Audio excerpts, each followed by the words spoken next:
भाई जो गुरु बचन पे डट गे कट गे फंद 84 के।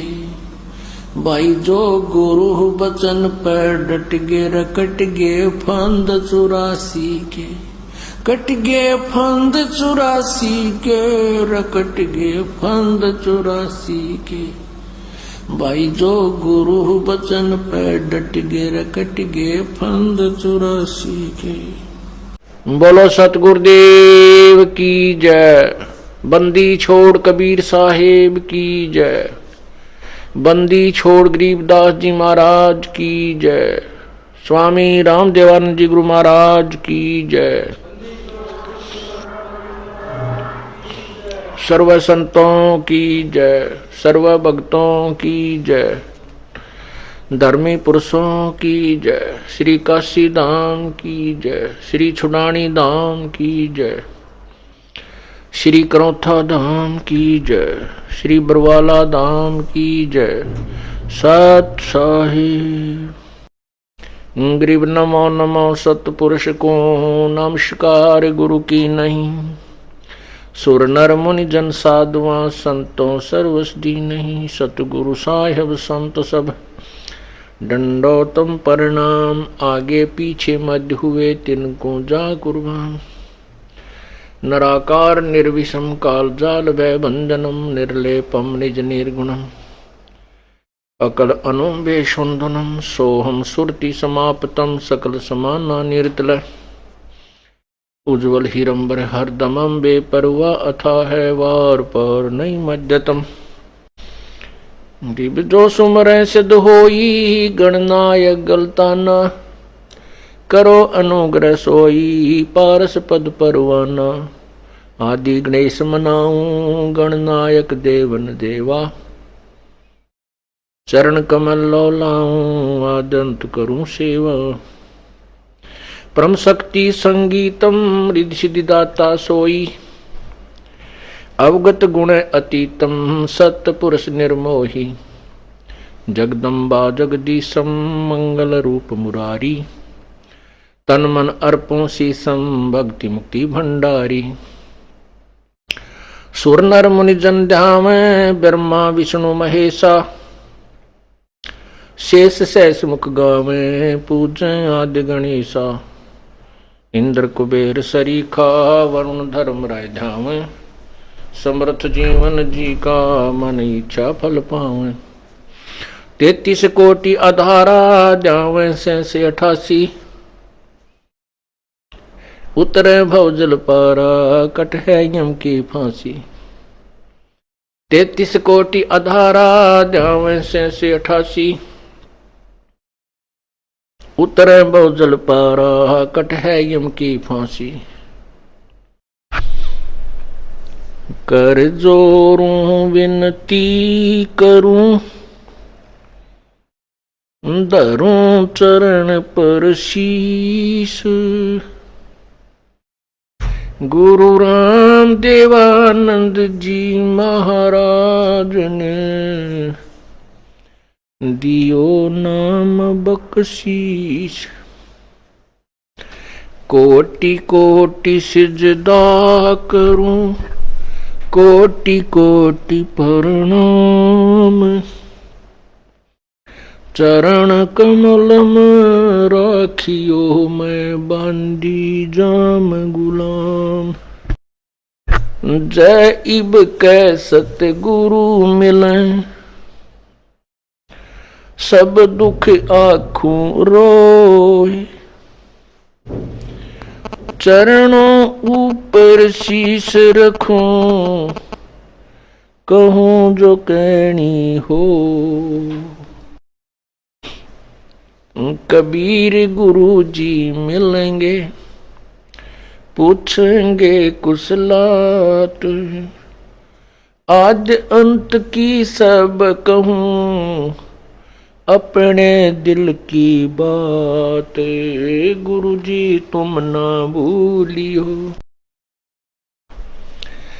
गुरु जी तुम ना भूलियो चाहे लाख लोग मिल जाएं। हमसे तुमको बहुत है तुमसे हमको नाही। तुम्हारे विसारे क्या बने मैं, किसकी शरण में जाऊं। शिव ब्रंच मुनि नारदा, तिनके हृदय न समाऊं। अब गुण किए तो बहुत किए, करत न मनी और। बावे बंदा बख्श दियो, बावे गर्दन उतार। अब गुण मेरे बाप जी, बख्शो गरीब नवाज। जो मैं पूत कपूत हूँ, बोर पिता को लाज। मैं अपराधी जन्म का, नक्सक बड़े विकार। तुम दाता दुख भंजना, मेरी करो संभार।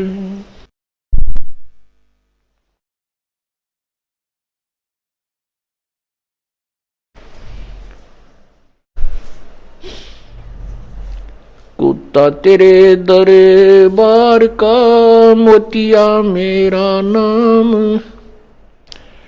गले प्रेम की जेवड़ी, जहाँ खेचो वहाँ जाऊं।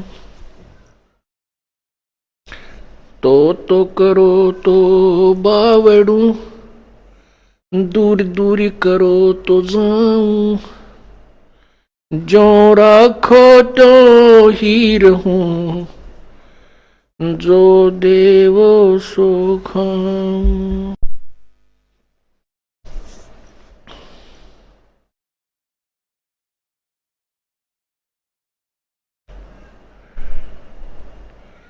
मानुष जन्म दुर्लभ है, मिले न बारंबार। तरवर से पत्ता टूट गिरे वो, बोर न लगता डर। बंदे तू कर बंदगी, जय चावे दीदारी। अवसर मानुष जन्म का, भाई मिले न बारंबार।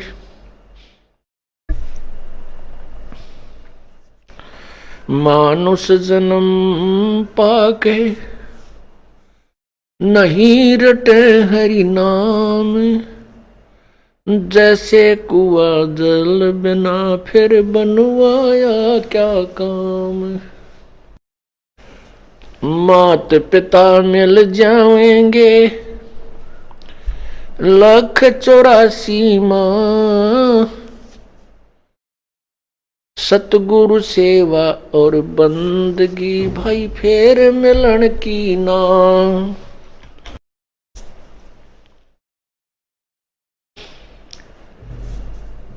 पृथ्वीपति चकवे गए, जिनके चक्कर चलंत। ये रावण सरीखे कौन गिने, ऐसे गए अनंत।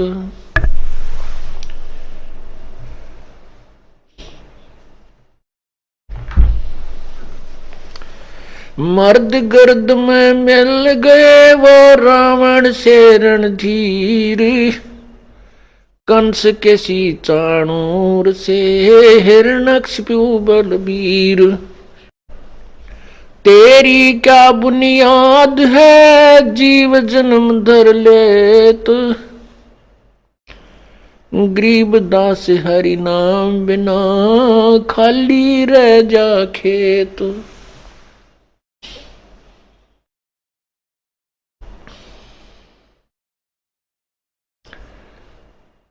राम नाम रटते रहो, जब तक घट में प्राण।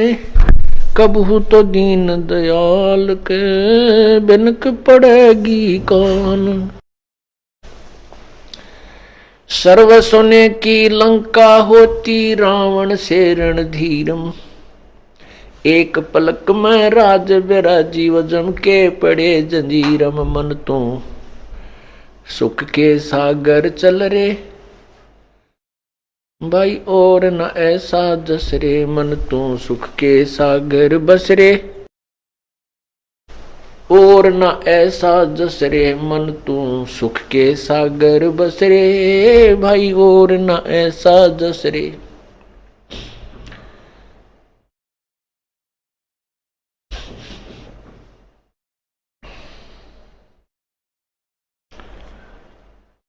परमपिता परमात्मा सारी सृष्टि के रचनहार कुल मालिक कबीर देव, कबीर परमेश्वर, कबीर प्रभु,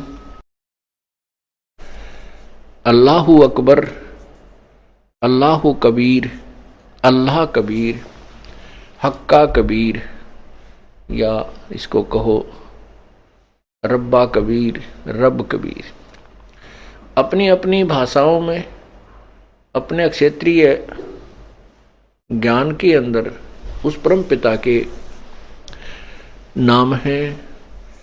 उनका वास्तविक नाम कबीर देव है। कबीर देव, कबीर साहब, देव माने साहब, परमात्मा, परमेश्वर। वेदों में से कबीर देव, कबीर अग्नि, कबीर मितोजा, अमितोजा, कबीर अमितोजा। अमितोजा का अर्थ होता है जिसकी शक्ति का कोई वार पार ना हो। कबीर अमितोजा अर्थात जिसकी शक्ति का कोई वार पार नहीं है वो परमात्मा कबीर है, कबीर है। वेदों में कबीर देव, कबीर अग्नि, कबीर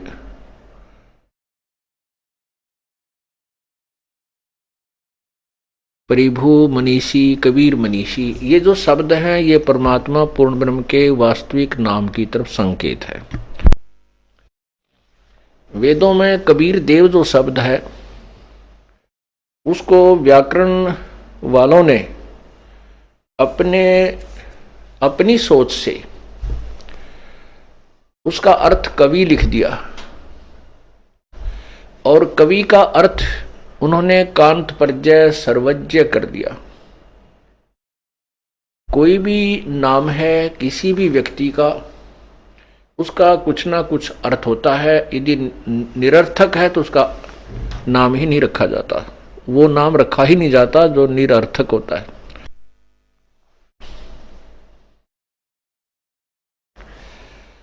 क्योंकि वेद भाषा जो है ये प्रभु दत्त है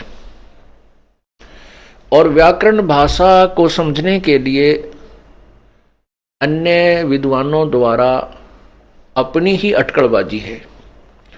व्याकरण गलत हो सकती है, भाषा गलत नहीं है। भाषा जिसने बनाई है वही बता सकता है। क्योंकि कवि, यदि कवि का अर्थ करें तो कवि एक काव्यकार होता है और उस कवि का अर्थ फिर हम सर्वज्ञ भी करें, दोनों नहीं हो सकते, क्योंकि कवि सर्वज्ञ नहीं हो सकता। कवि का जहां अर्थ करेंगे तो वो कवि काव्यकार की तरफ संकेत होता है, और जहां कबीर देव, कबीर अग्नि, कबीर मनीषी, कबीर अमितोजा, ये जो शब्द हैं ये परमात्मा पूर्ण ब्रह्म की तरफ, उसके वास्तविक नाम की तरफ है कि वो कबीर अग्नि, कबीर परमेश्वर, कबीर देव, कबीर प्रभु, कबीर साहब।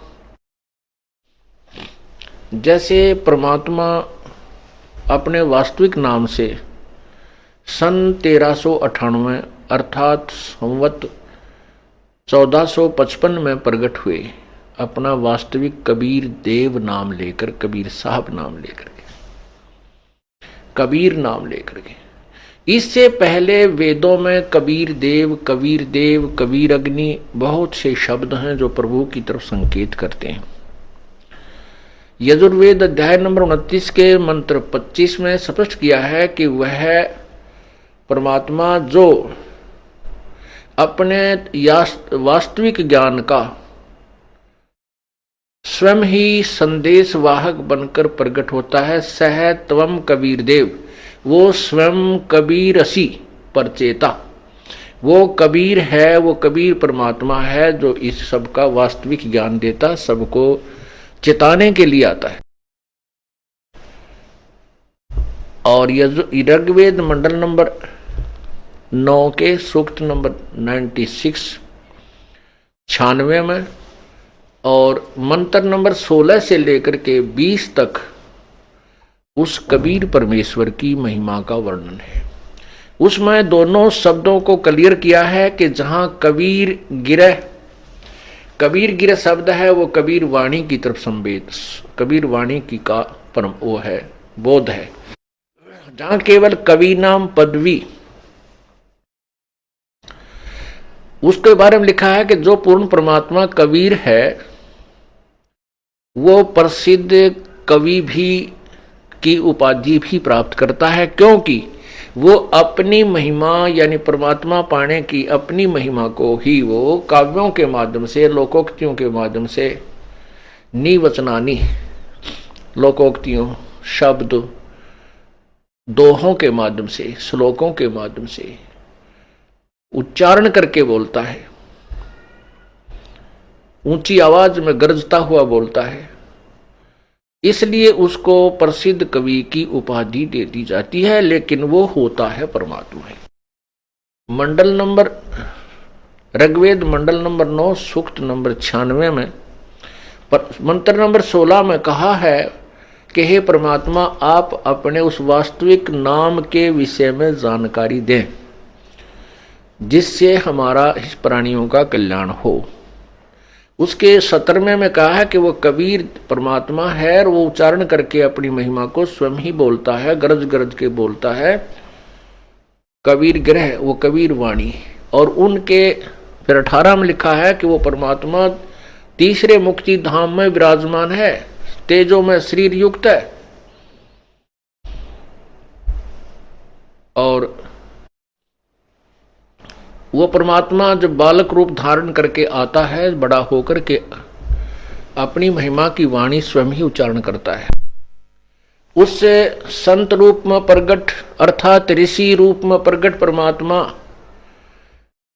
के द्वारा उच्चारण की गई उन वाणी, वो कबीर ग्रह, कबीर वाणी उनके अनुयायियों के लिए बहुत प्रिय होती है, आनंददायक होती है, स्वर्ग के तुल्य आनंददायक होती है। उनके उसके अनुयायी जो उसकी वाणी को, उनके ज्ञान को ग्रहण करके उनका अनुसरण करते हैं, उनके अनुसार साधना करते हैं, फिर उस वाणी को बड़े प्यार से श्रद्धा के साथ उच्चारण करते हैं, पढ़ते हैं। इससे स्पष्ट हो गया कि इसमें दोनों ही शब्दों के अर्थ क्लियर कर दिए। कबीर गिरह कबीर वाणी, हम उसको कबीर वाणी बोलते हैं, कबीर प्रभु की। और वो अमर परमात्मा ही होता है जो प्रसिद्ध कवि की भी पदवी प्राप्त करता है। अभी तक पुण्यात्माओं हम परमात्मा को, कबीर जी को एक सिंपल पोइट मानते थे, एक अच्छा कवि मानते थे,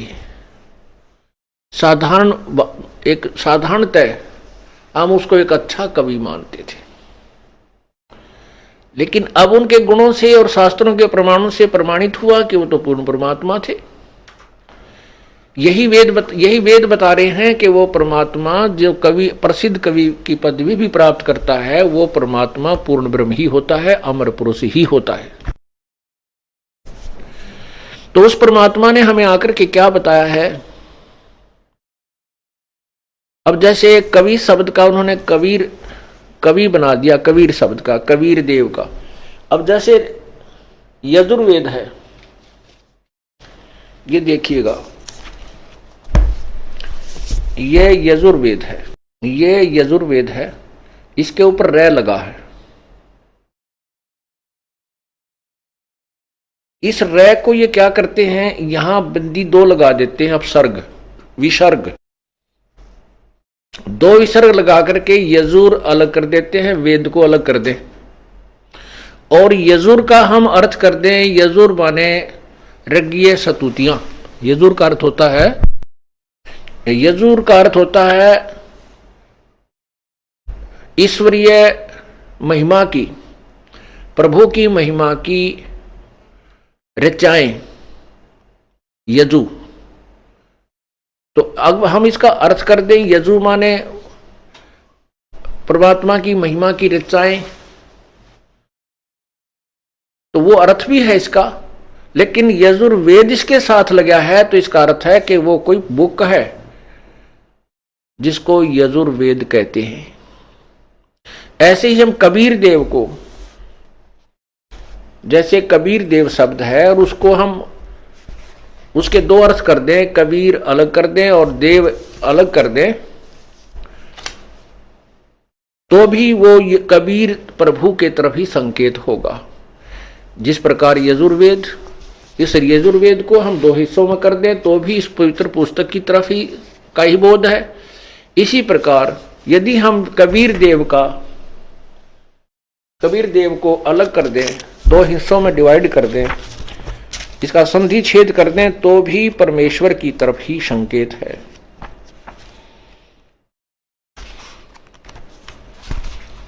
ये देखिएगा, ये परमेश्वर का सार संदेश बुक के अंदर आपको इसकी विस्तृत व्याख्या मिलेगी दूसरे अध्याय में।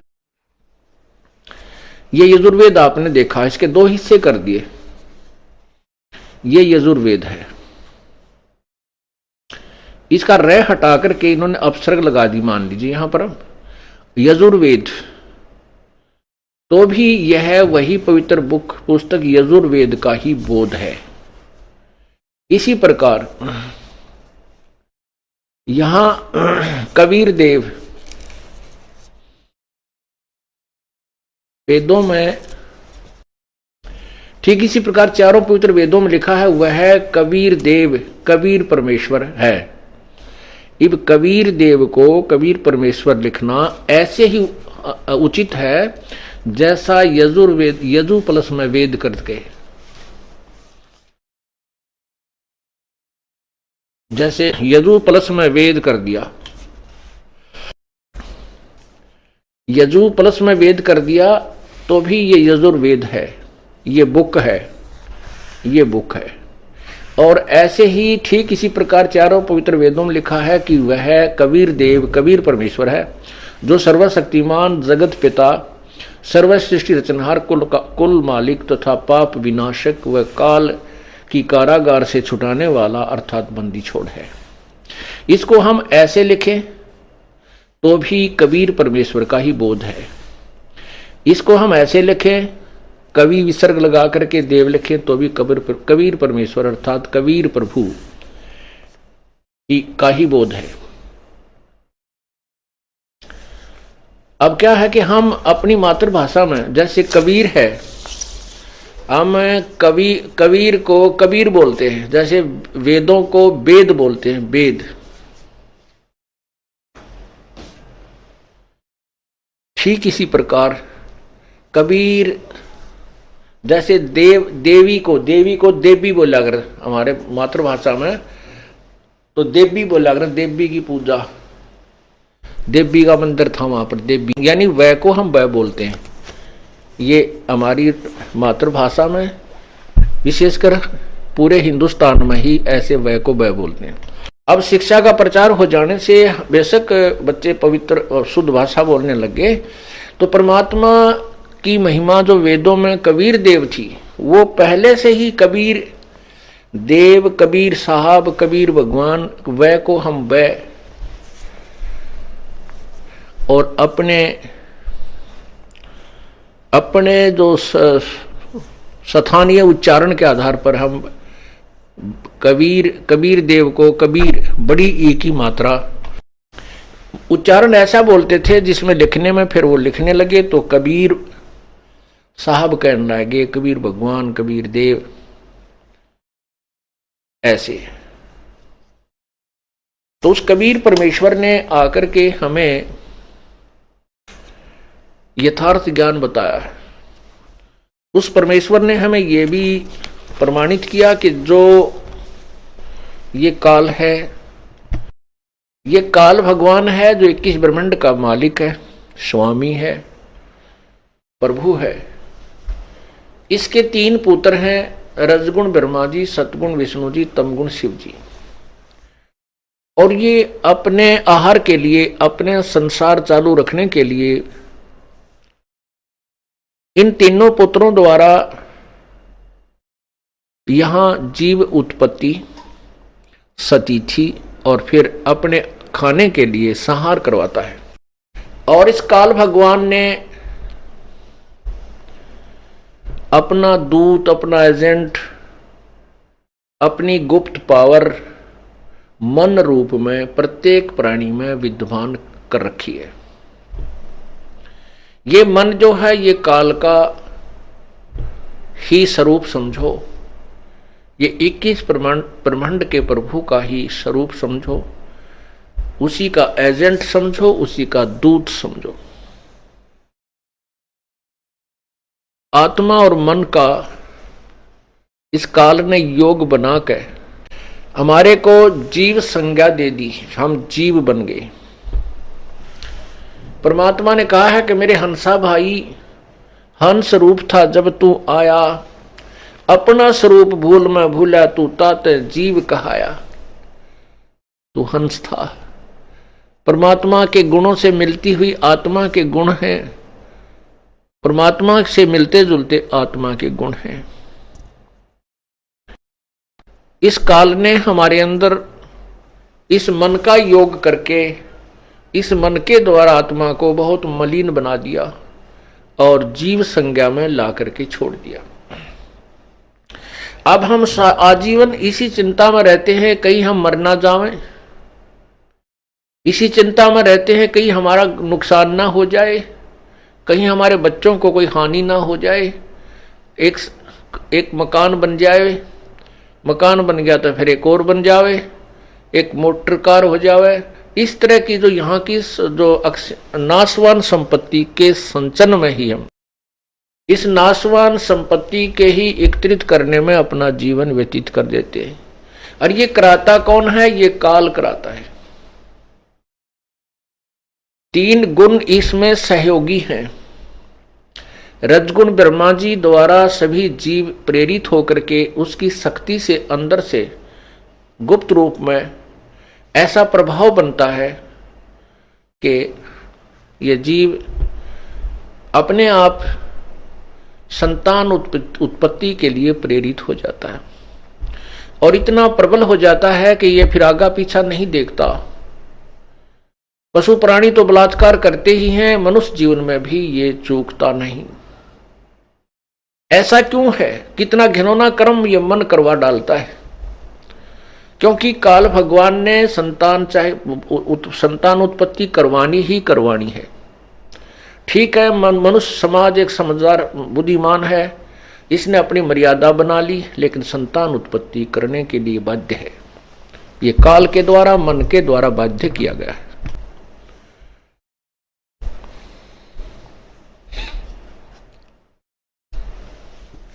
परमात्मा ने क्या बताया है अपनी अमृतवाणी में?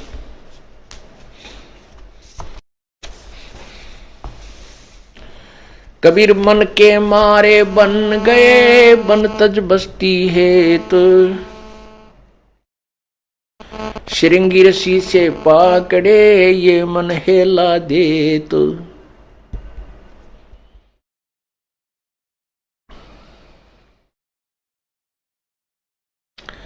ग्रीव मन के मारे बन गए, पारा ऋषि परवान,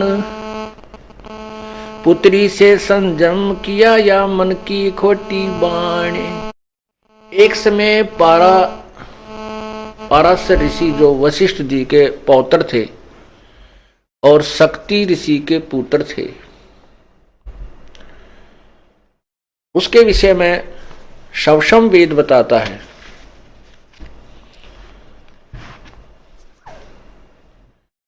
कि वो उसकी शादी हुई, विवाह हो गया। विवाह होने के बाद उसको पता चला कि उसके पिता को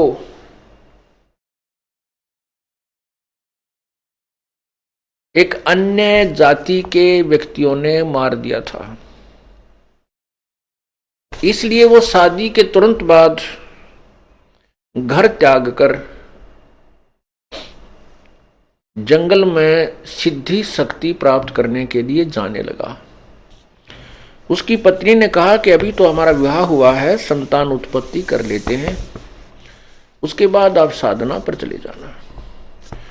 वो नहीं माना, अपनी पत्नी को समझाया कि मैं अच्छी साधना करके आऊंगा तो अच्छी संतान उत्पन्न होगी। कहने का भाव है कि वो अपनी पत्नी को ये कहकर चला गया कि मैं वहां जाऊंगा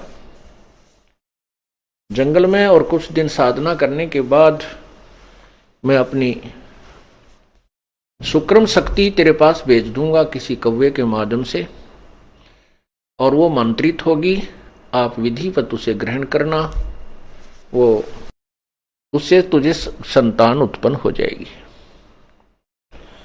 अब वो जंगल में चला गया। उसने 1 वर्ष के बाद ही अपना बीज शक्ति मंत्रित करके सिद्धि से, सिद्धि एक ऐसी प्रबल शक्ति होती है, वो कुछ क्षेत्र के स्थान को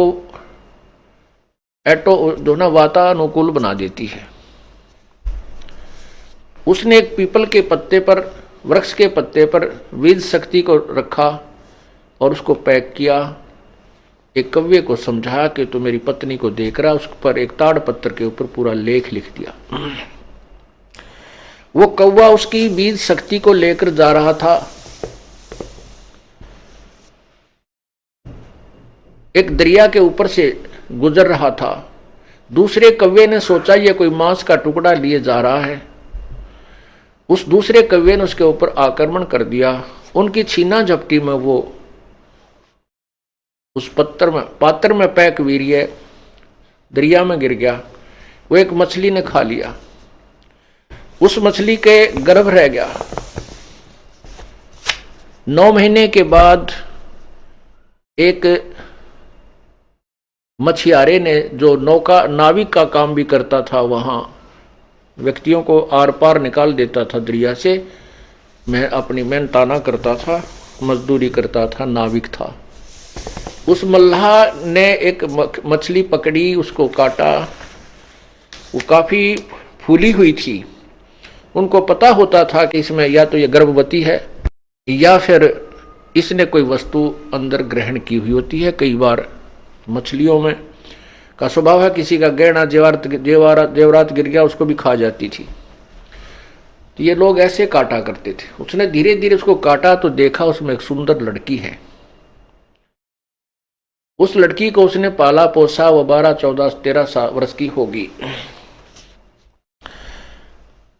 और वो लड़की खाना लेकर के अपने पिता के पास आती थी। जिसमें पिता खाना खाता था और कोई यात्री आ जाता था तो वो लड़की उसको दरिया से पार कराती थी। ऐसे ही 13-14 वर्ष साधना करके जब पाराशर ऋषि वापस आ रहे थे, उस समय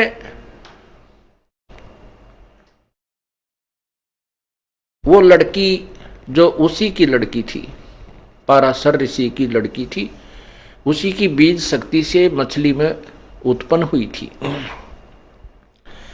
वो लड़की खाना लेकर के अपने नाविक पिता की, यानी पालक पिता की, वो पालक पिता था, जन्म देने वाला पिता नाविक नहीं था, मल्लाह नहीं था। वहां खाना लेकर गई हुई थी, रोटी लेकर गई हुई थी, तो मल्लाह खाना खा रहा था। उधर से पाराशर ऋषि अपने घर में जाकर के जाने की धुन में था। जंगल से आ रहा था और शहर की तरफ उसने जाना था। तो उसने आकर के मल्लाह से कहा कि मल्लाह मुझे शीघ्र दरिया से पार कीजिए। अब उस मल्लाह को पता होता था वहां मल्लाहों को कि भाई इधर से जो ऋषि लोग आते हैं वो एटम बम बनकर आते हैं, वो सिद्धियां युक्त आते हैं। यदि उनके अनुसार अनुकूल काम नहीं किया गया तो ये श्राप दे करके सर्वनाश कर सकते हैं। इतनी इनके पास सिद्धियां होती हैं। इन बातों को प्रतिदिन अपने माता पिता से भी, वो लड़की जो पालक माता पिता से,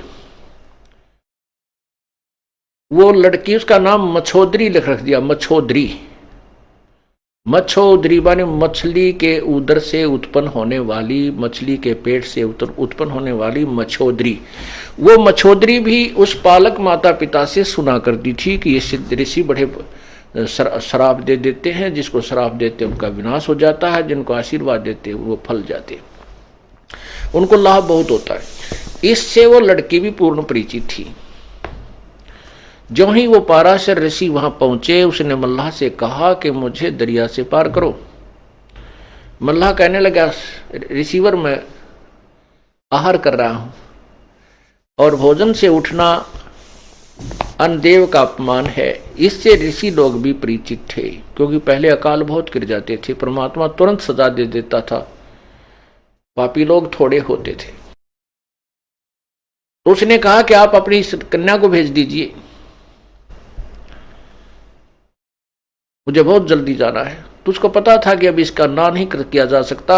उसने अपनी लड़की से कहा, बेटा आप महात्मा जी को परले पार कर आइए। अब परमात्मा कहते हैं,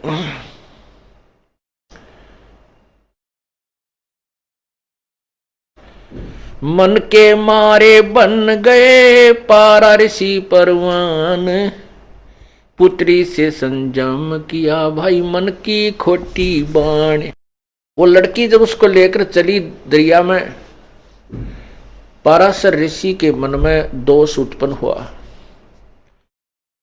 पहले 12 वर्ष की लड़की बहुत युवा हो जाती थी, तो उस लड़की को देख करके उसके मन में दोष उत्पन्न हुआ और उसके साथ उसने मिलन करने को कहा।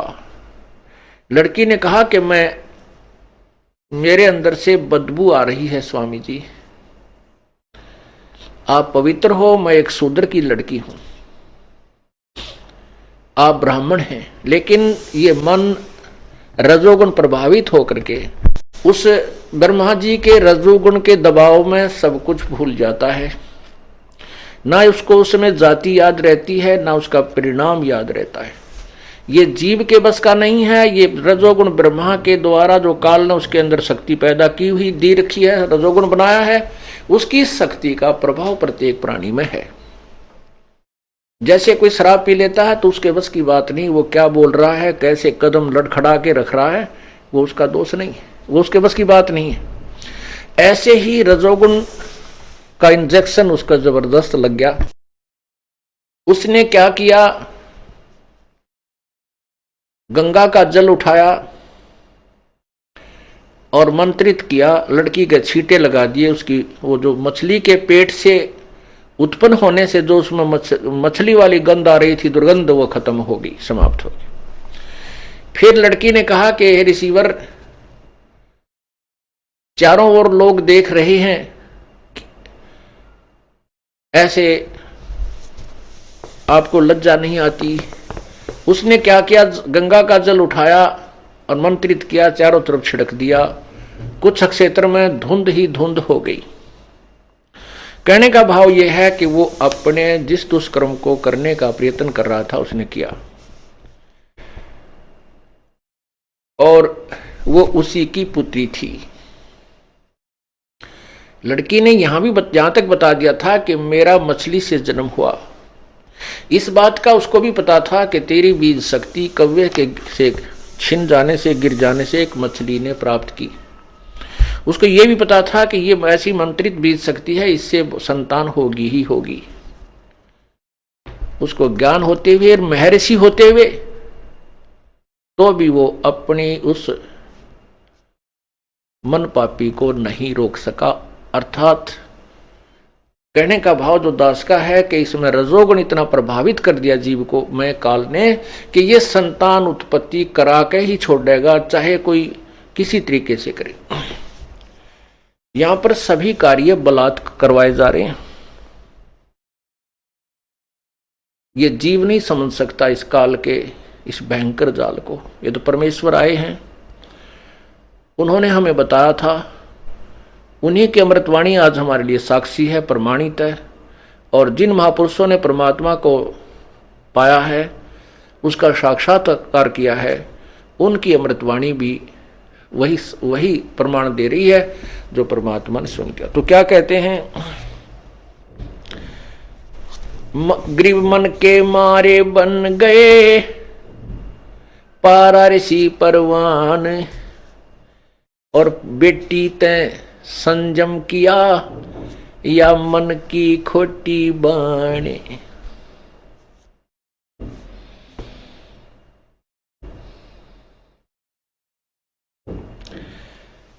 ग्रीव सुरपति का तो मन चला गौतम ऋषि की नार, इंद्र सेंसबग हो गए लगी चंद्र मृग छार।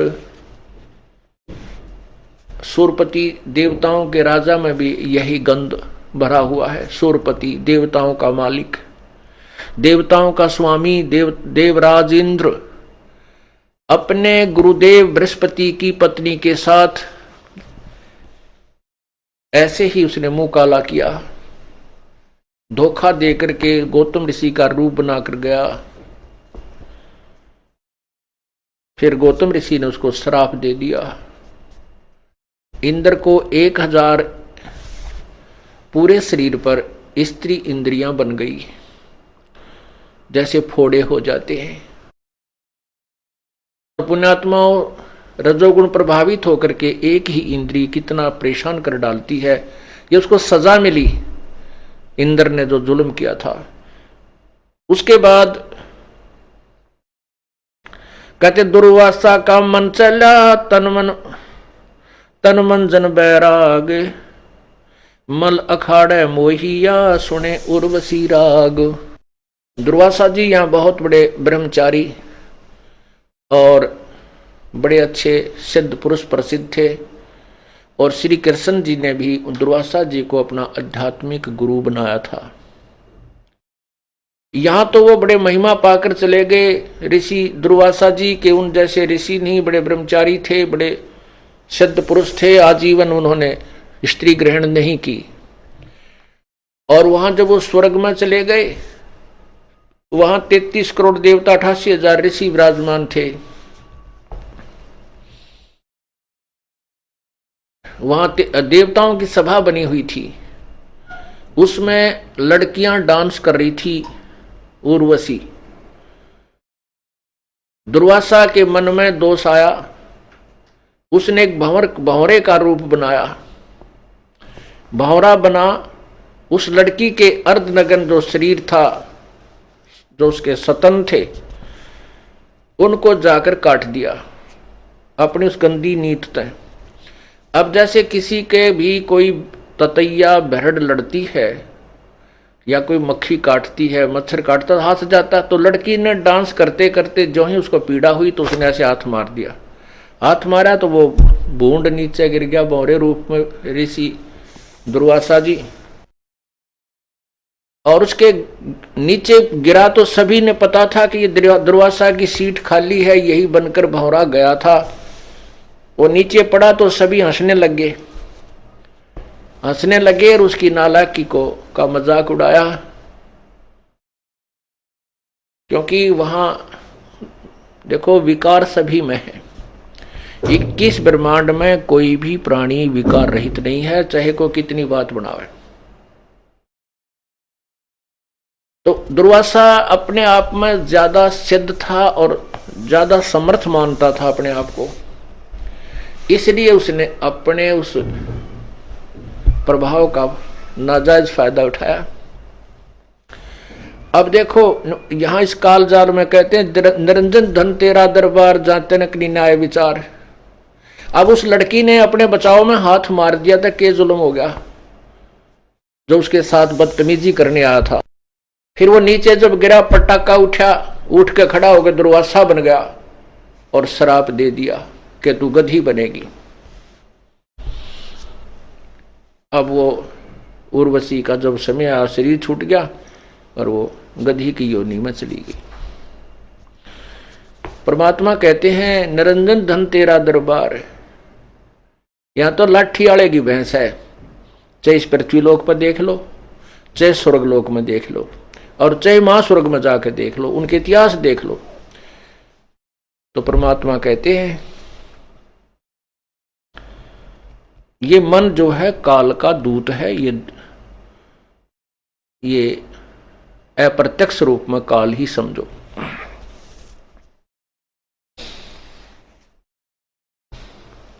ग्रीब दुर्वासा का मन चला, तन मन जन बैराग।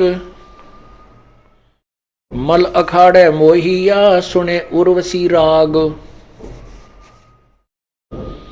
ग्रीब ब्रह्मा का आसन डेगा, बड़ा कहो और बड़ा कहो कौन। ग्रीब ब्रह्मा का आसन डेगा और बड़ा को कौन। मन के मारे मुनि बहे, अनहोनी हर होन। ग्रीब शंकर अडिग अडोल है, जाके मन की बूझे। शंकर का पारा चला, हरदम मन से लूझे। ग्रीब विष्णु विशंबर मोहिया, पकड़े हैं भगवान। अंत कलाधर अवतरे, मन की गई न बाणे।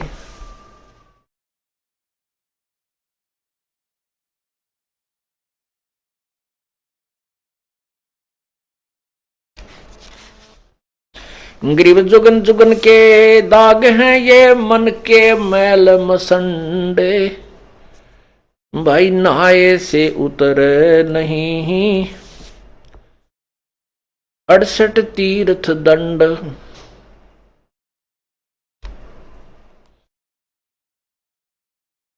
ग्रीब जुगन जुगन के दाग हैं, ये मन के मैल विकार। धोए से नहीं जाते हैं, ये गंगा नहाया केदार। चाहे गंगा में नहा ले, चाहे केदारनाथ में जाके उस सरोवर में, उस जोड़ में नहा ले, ये मन के मैल नहीं जा सकते। मन का गंदापन, ये बाण खत्म नहीं हो सकती। ये तो परमात्मा के ज्ञान से, भक्ति के प्रभाव से ही नष्ट हो सकती है, इससे निष्क्रिय हो सकती है। परमेश्वर ने अपनी भी लीला की है। काल ने मन रूप में इस काल आत्मा को जकड़ा हुआ है। परमात्मा ने भी अपना एक अंश, निज मन भी आत्मा के साथ जोड़ रखा है। अब जैसे कोई भी दुष्कर्म करने की तैयारी करता है, चोरी की, ठगी की, कोई ऊंच नीच, वैसे भी तो अंदर से आवाज निज मन की आती है। आत्मा कुछ नहीं कर पाती, ये तो विवश हो चुकी है, अपने पैर पर कुहाड़ा मार के। इसको मन नचाता है और निज मन इसको संकेत करता है, सहयोग संकेत करता है। ये उसकी ना मान करके मन के अधीन, इस काल रूपी मन के अधीन ज्यादा रहती है। और जब हम परमात्मा से जुड़ जाते हैं तो निज मन, अर्थात उसको जीव आत्मा कहो, मन, वो निज मन कहो, वो उस आत्मा को भ्रमित नहीं होने देता। क्योंकि परमात्मा भी इस शरीर में, जैसे काल ने अपना दूध छोड़ दिया और स्वयं अलग रहता है, ऐसे परमात्मा ने भी अपनी एक शक्ति छोड़ दी, उसको निज मन कहते हैं। तो क्या बताते हैं, मन कामी ही मैल है, निज मन को टुक बूझ। निज मन से निज मन मिले, खाकी मन से लूज। अब निज मन से निज मन मिले। अब परमात्मा के शरण में हम आने के बाद हमारे अंदर ईश्वरीय शक्ति का संचार होता है, तो निज मन परमात्मा की तरफ खिंचाव करता है। आत्मा को ये फिर निज मन उधर खींचता है। ग्रीब निज मन नीका निर्मला, खाखी मन शैतान। कोट यतन कर राखी, ये छाड़त नाही बाण। काया माही दो मन, इनमें कौन हमारे। को अमरापुर जाते हैं, को भर में संसार। नूरी सेती मिल रहो, ये खाखी खारज कीन। ज्ञान शब्द से मारी, ये 5-2503। ग्रीब नूरी मन से मिल रहो, ये खाखी बड़ा वकील। सतगुर हेला देते हैं, क्योंकि जैसे ढील। ग्रीब खाखी रोड़ा बाटे का, यो नूरी निर्गुण नूर। इस उसमें बहु अंतरा, खाखी से रहो दूर। खाखी मन ये काल है। खाखी का अर्थ होता है खोखला, व्यर्थ, खोखा। जैसे किसी कवर होता है, ऊपर डिब्बा, डिब्बे में सामान निकाले और ऊपर बड़ा सुंदर वो डिब्बा रखा हो, तो ऐसा लगता है जैसे इसमें वही वस्तु है। इसको खोखापुर भी कहा इस काल के लोक को। ये खोखापुर है, ऊपर से कुछ है, अंदर इसमें गंध कुछ भरा हुआ है।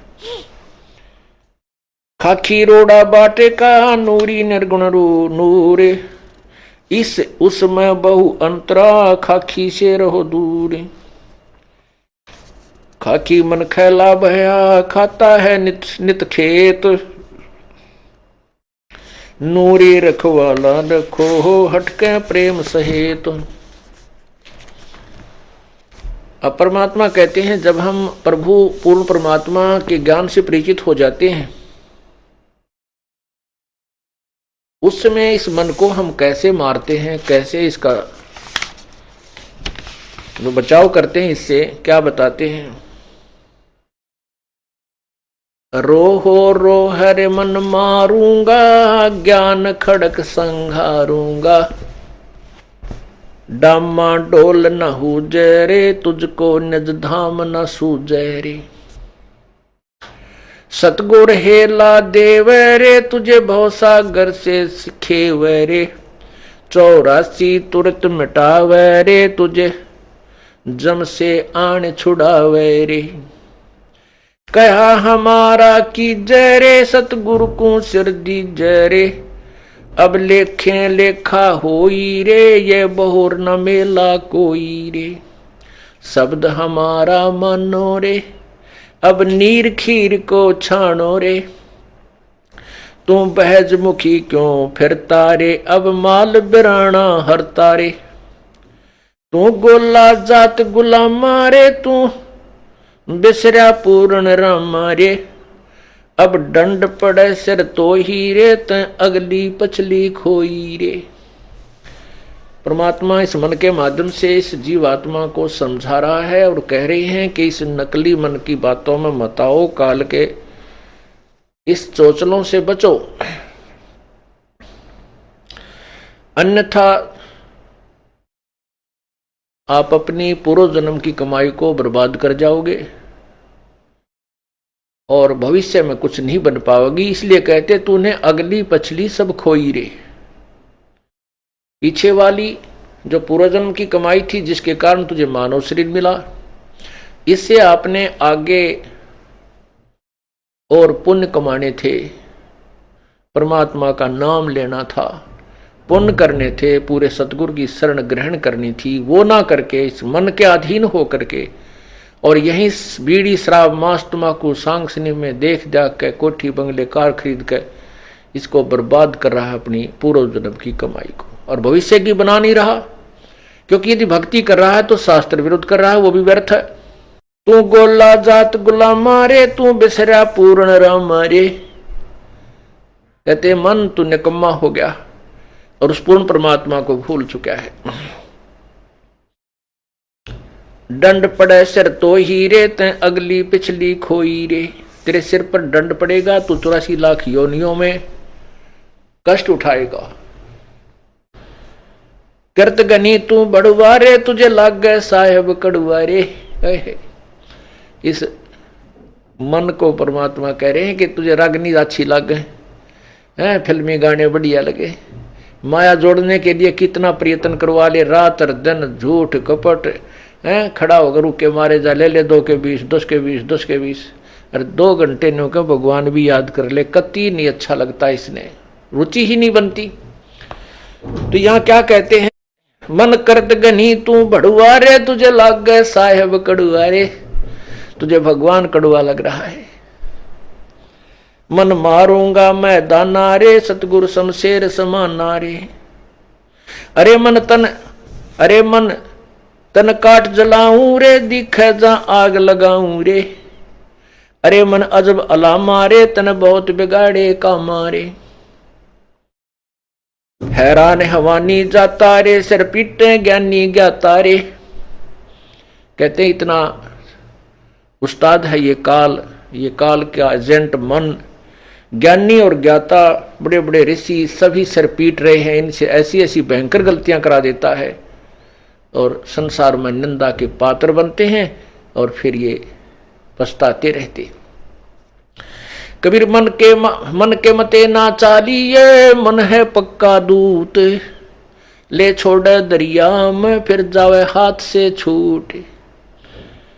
अब जैसे विश्वामित्र तप कर रहा था, इंद्र ने उर्वशी भेज दी, उसके साथ रही पत्नी रूप में, फिर एक कन्या का जन्म दे करके उस नवजात कन्या को उसी के पास छोड़कर चली गई और कह दिया, ऋषि जी तेरा और मेरा इतना ही संयोग था, पाल तेरी बेटी ने,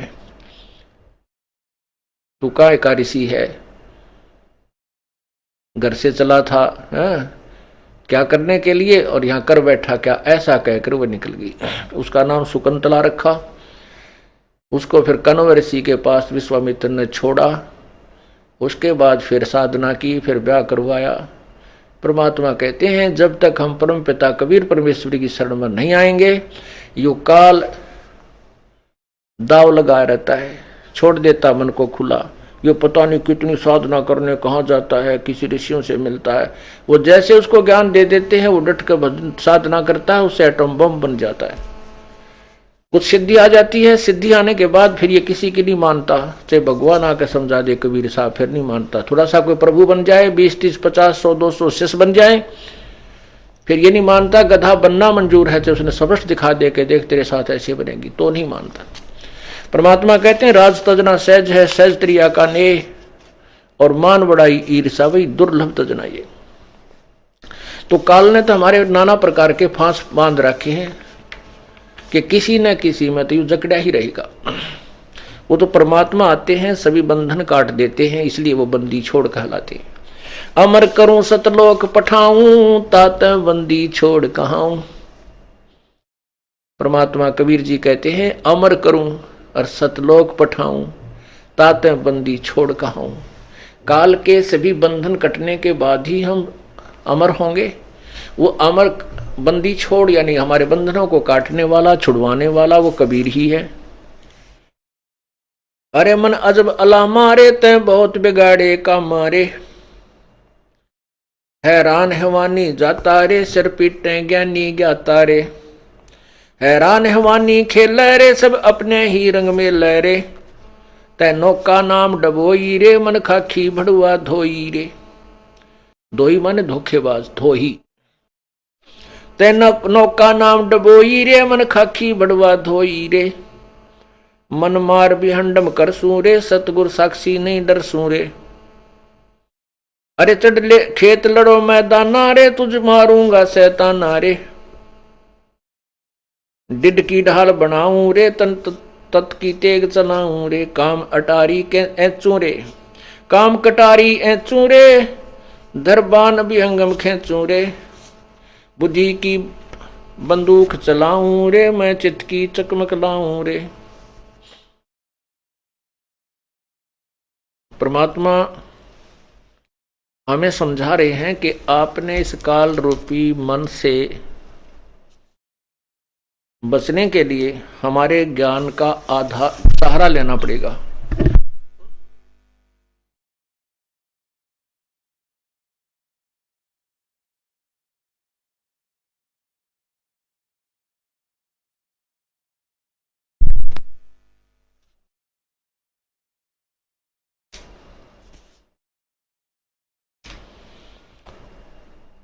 काम कटारी ऐचू रे, दरबान बिहंग खेचू रे। बुद्धि बंदूक चलाऊं रे, मैं चित्त की चकमक लाऊं रे। मैं दम की दारू भरता रे, ले प्रेम पियाला जरता रे। मैं गोला ज्ञान चलाऊं रे, मैं चोट निशान लाऊं रे। कहते मैं इस तत्व ज्ञान रूपी गोले को तेरे ऊपर ठोक दूंगा और मन तेरे इस ऐसी चोट मारूंगा कि तू फिर गलत नहीं चल सकता। तू चाल कहां तक चाले रे, तू निस्तिन हृदय साले रे। मैं मारूंगा नहीं छाडू रे, खाकी मन घर तय काडू रे। इस नकली मन, इस खोखे मन को जो बकवादें करता है, बीड़ी शराब मांस तम्बाकू चोरी ठगी आधी जो करके ये हमारा कर्म बिगड़वाता है, परमात्मा कहते हैं मेरे तत्व ज्ञान रूपी गोले से तुझे ऐसा कंडम कर दूंगा, एक हाकी मन तू गलत नहीं कर सकेगा। पुण्यात्माओं,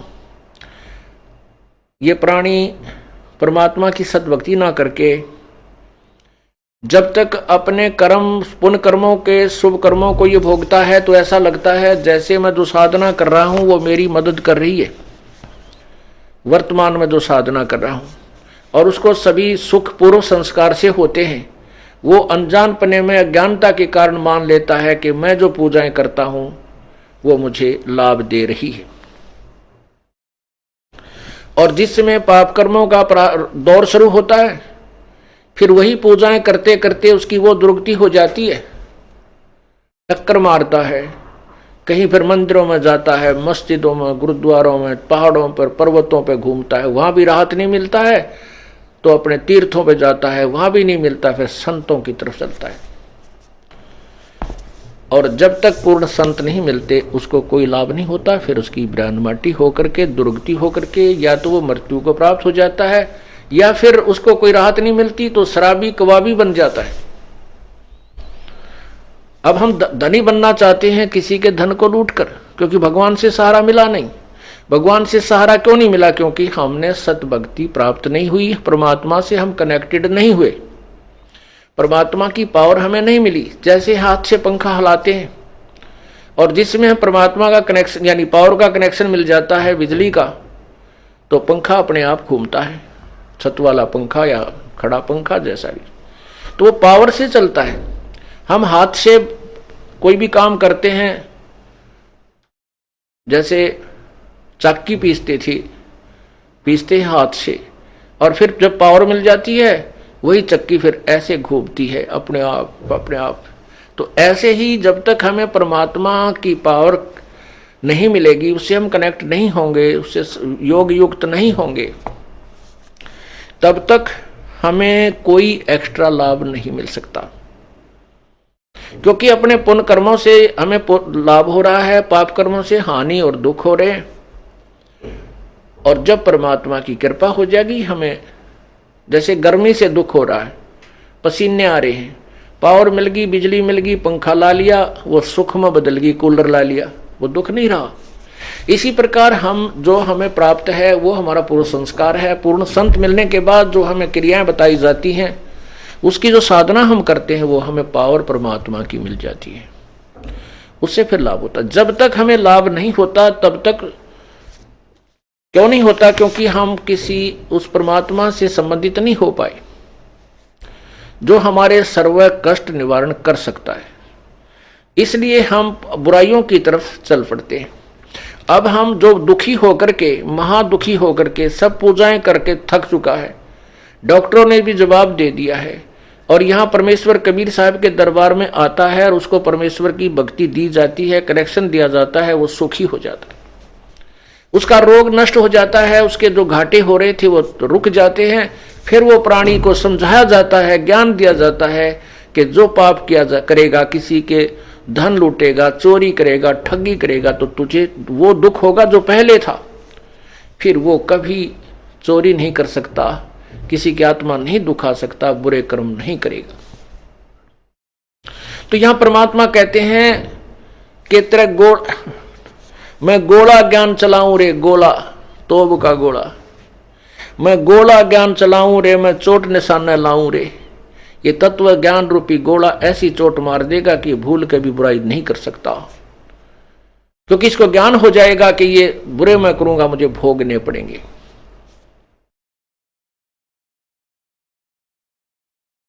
तो ऐसे ज्ञान से कहते हैं मन मारूंगा नहीं छाडू रे, मन खाखी मन करते काडू रे, तू चाल कहां तक चाल रे, निस दिन हृदय साल रे।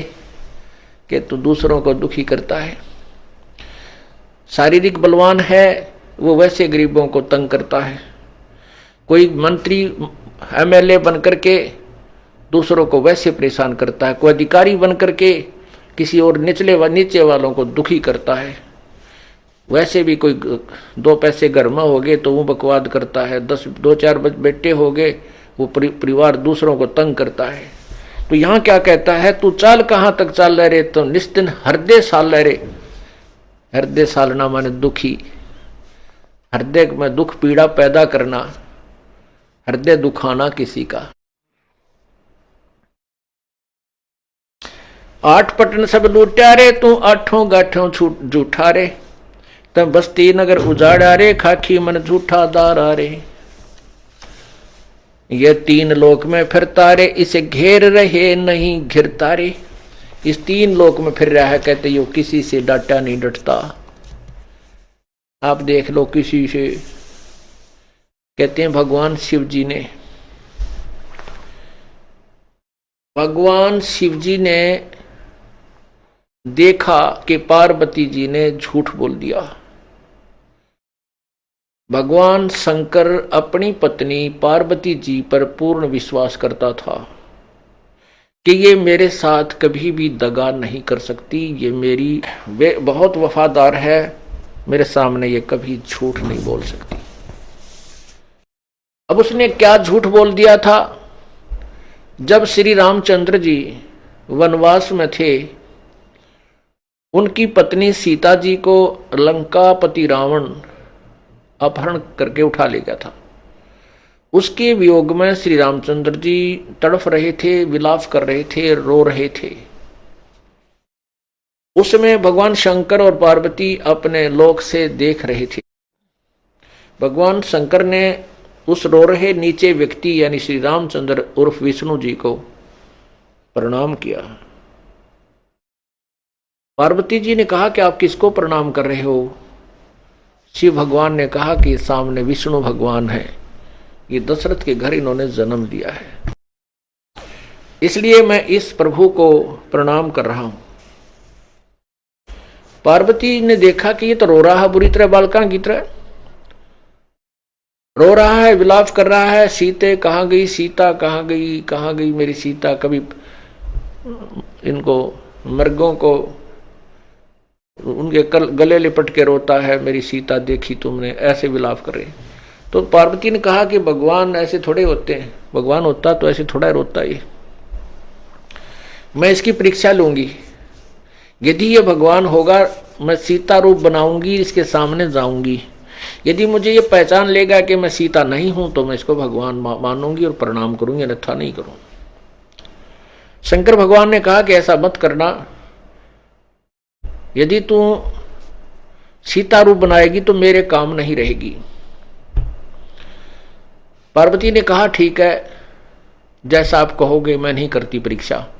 अब शिव भगवान जब अपने घूमने फिरने बाहर चला गया तो तुरंत सीता रूप बनाया पीछे से धोखा देकर, और नीचे आकर के रामचंद्र जी के सामने खड़ी हो गई। रामचंद्र जी ने कहा कि हे दक्ष पुत्री, हे दक्ष की बेटी, यहाँ कैसे आना हुआ? भगवान शिव को कहाँ छोड़ आई? तो पार्वती ने उनके चरण दिए और कहा तुम सचमुच भगवान हो, भगवान शिव आपको ठीक ही प्रणाम कर रही थी। ऐसा कहकर वो वापस आ गई। अब पुण्यात्माओं,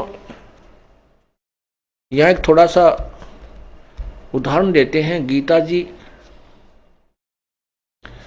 अध्याय नंबर 7 के श्लोक नंबर 8, 9, 10 में लिखा है कि सभी प्राणियों का बल मैं हूं, सबकी बुद्धि मेरे हाथ में है। जब चाहे मैं इनको बल प्रदान कर देता हूं, जब चाहे मैं इनको बुद्धि प्रदान कर देता हूं, जब चाहे मैं इनकी बुद्धि को ऑफ कर देता हूं, बंद कर देता हूं। अब जैसे श्री रामचंद्र जी उर्फ विष्णु को स्वयं तो पता नहीं तेरी पत्नी कौन उठा ले गया, उस समय तो काल ने वो बुद्धि तो बंद ऑफ कर दी श्री रामचंद्र जी की, अर्थात विष्णु जी की। और जब पार्वती सीता रूप बनाकर गई तो वो ऑन कर दी बुद्धि, उसको पहचानवा दिया। सीता पार्वती को तो पहचान लिया और अपनी पत्नी का पता नहीं उसको कौन उठा ले गया। इससे काल भगवान कहता है कि मेरे 21 ब्रह्मांड में जितने प्राणी हैं उनकी बुद्धि मेरे हाथ में है, और उन बलवानों का बल भी मैं ही हूं, बुद्धिमानों की बुद्धि भी मैं ही हूं। जैसे अर्जुन को बल दे दिया, जब महाभारत करवाना था और उसने कौरवों की सेना का सर्वनाश कर डाला। और वही अर्जुन जब श्री कृष्ण जी के पैर में तीर मार दिया, उनकी हत्या कर दी गई एक शिकारी के द्वारा।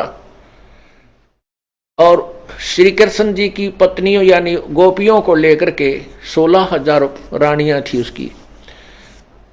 उसकी 8 रानियां तो श्री कृष्ण जी की थी जो उसने शादी की थी, और 16,000 थी जो उसने एक राजा से कैद की हुई औरतें छुड़वाई थी, वो भी अपनी पत्नी के रूप में उन्हें रखा था। उन 16,000 उनको और साथ में अन्य जो वहां यादों की पत्नी उनको लेकर के अर्जुन द्वारका से चल पड़ा इंद्रप्रस्थ के लिए। रास्ते में जंगली लोगों ने अर्जुन को पीटा। अर्जुन के पास वो धनुष भी विद्यमान था जिससे उसने महाभारत के युद्ध में ना जाने कितना सर्वनाश किया था और सूरवीर की पदवी पाई थी। और वहां पर वो भील उनको पीट रहे हैं और अर्जुन के हाथ में वो धनुष थर थर कांप रहा है। औरतों को ले गए, काफी औरतों को ले गए और कुछ एक के वो धन गहने लूट कर ले गए। अर्जुन खड़ा खड़ा देख रहा, कुछ नहीं कर सका। फिर वो अर्जुन कहता है कि ये कृष्ण बड़ा छल दिया था, बड़ा धोखेबाज था। जब इसने युद्ध करवाना था जब तो मुझे शक्ति दे दी, अब मैं वही अर्जुन, वही मेरा धनुष, आज मैं इसको धनुष को प्रतिंचा भी नहीं चढ़ा पा रहा हूं। परमात्मा कहते हैं कबीर साहब कि ये श्री कृष्ण छलिया नहीं था, श्री कृष्ण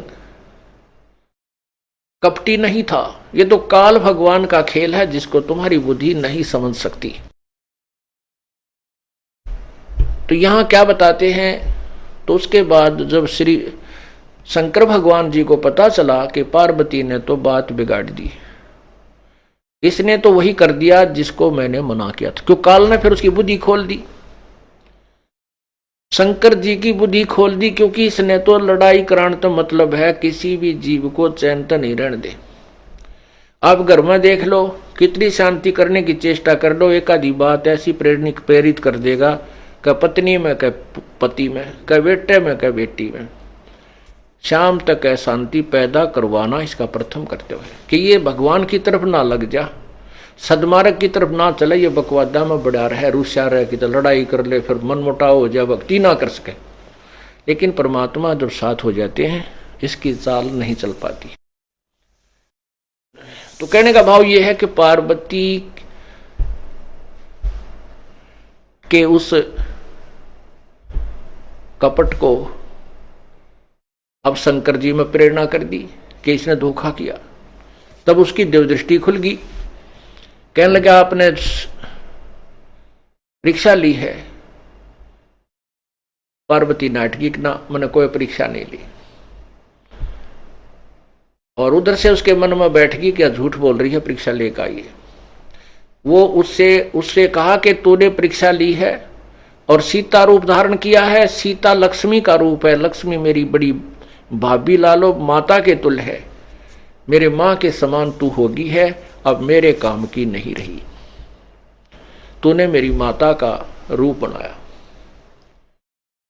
उसके बाद उससे शारीरिक संबंध समाप्त कर दिया, बोल चाल बंद कर दी। पार्वती समझ गई कि ये पक्का अपने जो प्रतिज्ञा के बहुत दृढ़ है, अब ये तुझे स्वीकार पत्नी रूप में नहीं करेंगे। तो उसने सोचा अब यहां रह के मैं क्या करूंगी, अपने पिता के घर चलती हूं। जब बेटी दुखी हो जाती है, इस पार्वती ने सब इच्छा से सबके मना करते हुए, मां के भी, पिता के भी, औरों के भी, तो श्री शंकर भगवान से शादी की थी। इससे माता पिता क्षुब्ध थे। अब जब देखा कि ये पति देव भी क्षुब्ध हो गया और कोई यहां पर मेरा है नहीं, तो घर चलती हूं। माता पिता बुरे नहीं होते, बेटा बेटी चाहे गलती कर भी दे, ऐसे दृष्टिकोण से। उधर क्या देखा कि भगवान वहां उनके पिता दक्ष जी एक यज्ञ कर रहे थे, एक यज्ञ कर रहे थे। उसमें सभी अन्य बेटियों के दामादों को, बेटियों को आमंत्रित किया हुआ था, ऋषि सभी आए हुए थे, भगवान ब्रह्मा और भगवान विष्णु भी आए थे। लेकिन भगवान शिव को न तो न्योता दिया, आमंत्रित भी नहीं किया, और न ही उसका कोई अलग से स्थान रखा के उसका भाग रखा।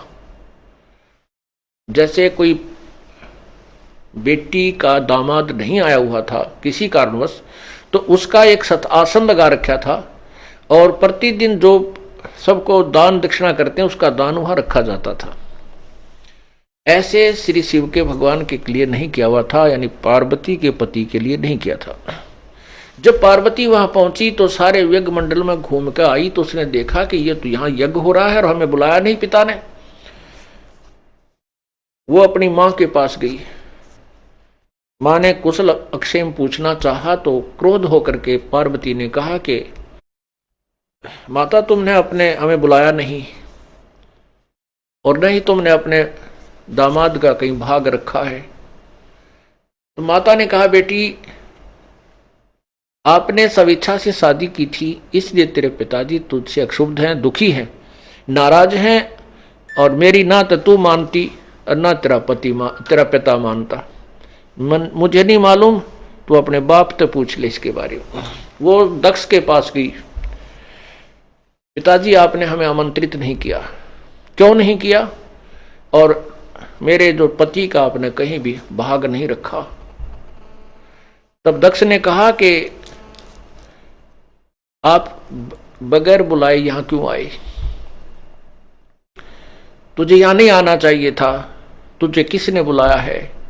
और ऐसे अनाड़ी को जिसके गले में नाग पड़े हो, शरीर से नंगा राख लपेटे फिरता हो, ऐसे जंगली व्यक्ति को बुलाकर मैंने अपना अपमान नहीं करवाना, आप जा सकती हैं। तो पार्वती ने सोचा कि ना तो वहां ठिकाना ना तेरा यहां ठिकाना। वहां पर हवन कुंड था बहुत बड़ा, उसमें 2-2 किलो घी एक कब डाला जा था और लकड़ी तो भट बड़ा था, खूब डीक अच्छी तरह लपटे निकल रही थी। पार्वती ने आव देखा ना ताव देखा, उसमें कूद गई, छलांग लगा दिया। छलांग लगा दी तो उसमें वह सारी जल गई, तुरंत निकाल लिया, उसके अस्थि ही शेष रह गई। उधर से कहते हैं भगवान शंकर को पता चला तो वो आया। उसने राजा दक्ष अपना एक वीरभद्र भेजा,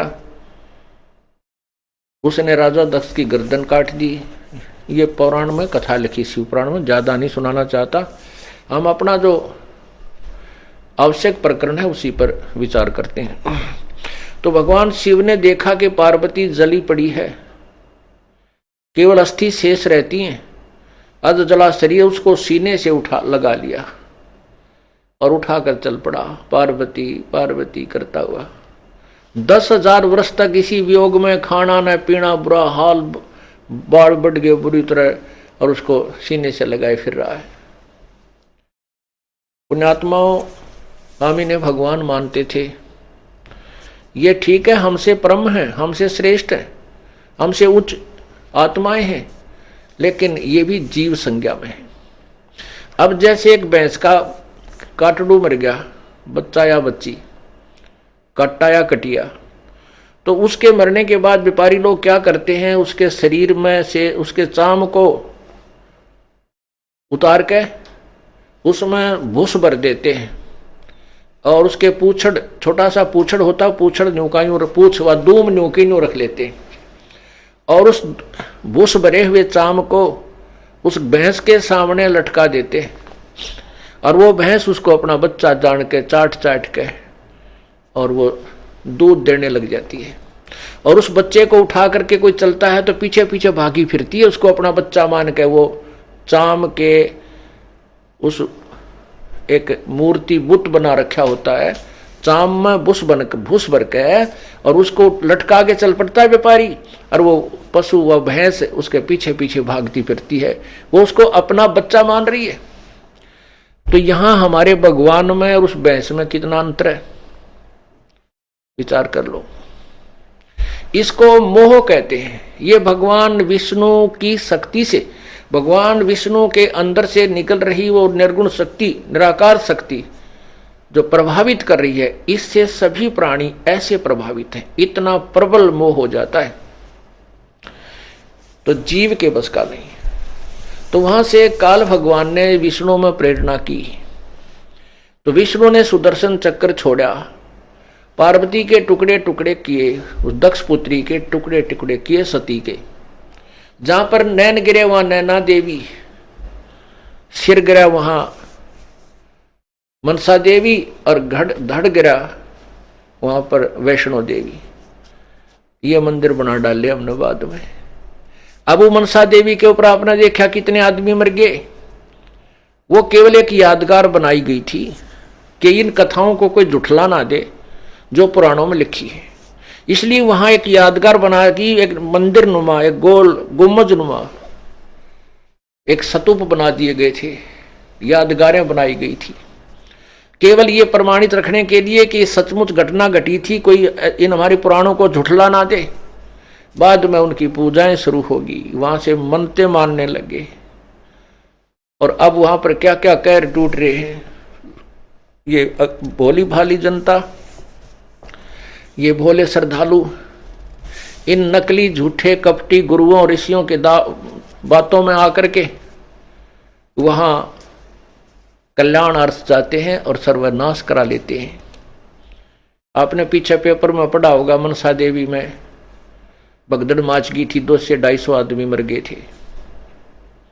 एक वहां जोधपुर के अंदर नवरात्रों में वैष्णो देवी की पूजा चल रही थी, वहां 200 से 250 आदमी मर गए, आपस में भगदड़ माच के गए थे वो नवरात्रों की पूजा करने, और पूरा ही कल्याण कर दिया उसका उस नवरात्रों की पूजा ने।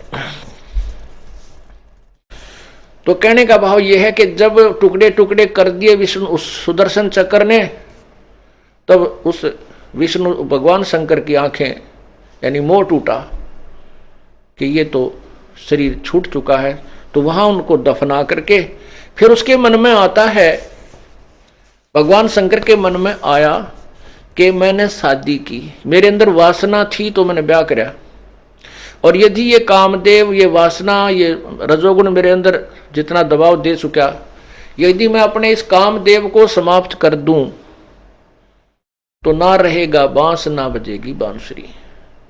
अपने विकार इस कामदेव को समाप्त करने के लिए, वासना को नष्ट करने के लिए 88,000 वर्ष तक तप किया, और इसने मान लिया कि मैंने अपना मन जीत लिया, इंद्रियों पर काबू पा लिया, कामदेव को नष्ट कर दिया। कुछ दिनों के बाद ये मस्ती में रहने लगे। काल ने रिमोट से भगवान शंकर की बुद्धि में प्रेरणा की,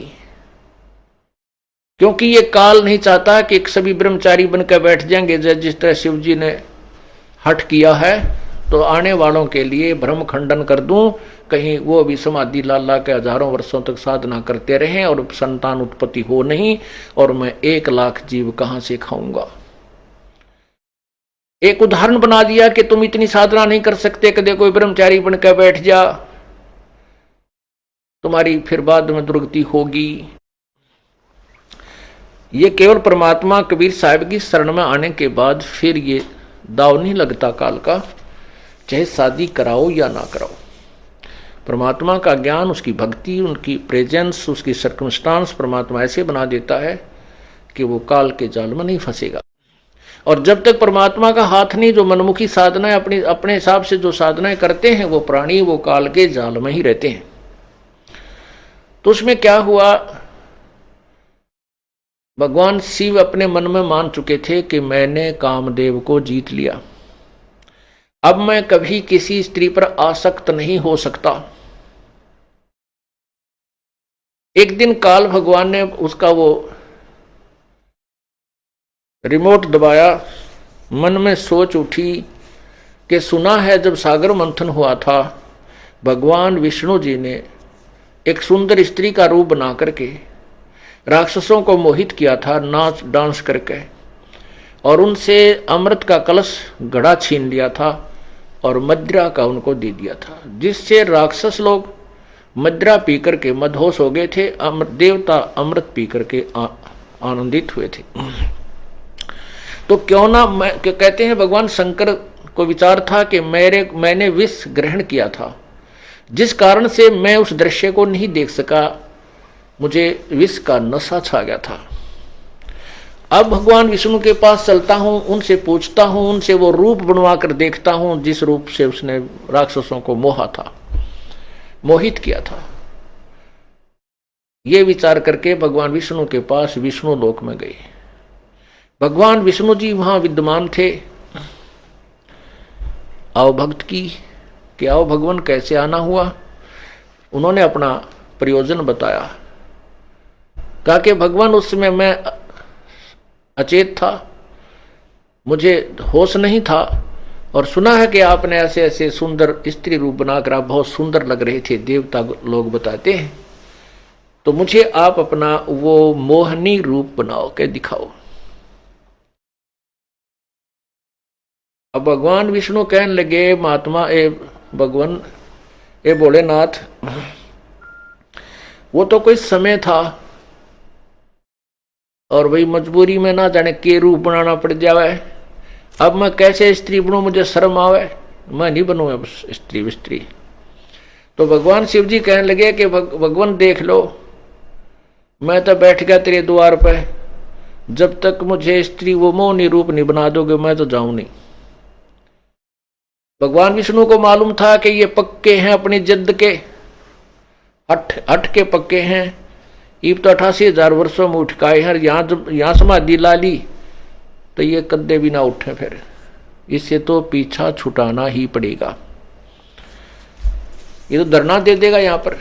तो परमात्मा ने, उस भगवान विष्णु जी ने कहा कि मैं अभी आता हूं, बैठो आप, कुछ जलपान कराता हूं आपको। अपने महल में चले गए और वहां से अदृश्य होकर के जहां भगवान शिव जी बैठे थे विष्णु जी के बाहर बरंडे में, वहां सामने देखा एक जंगल था, बहुत सुंदर बाग था।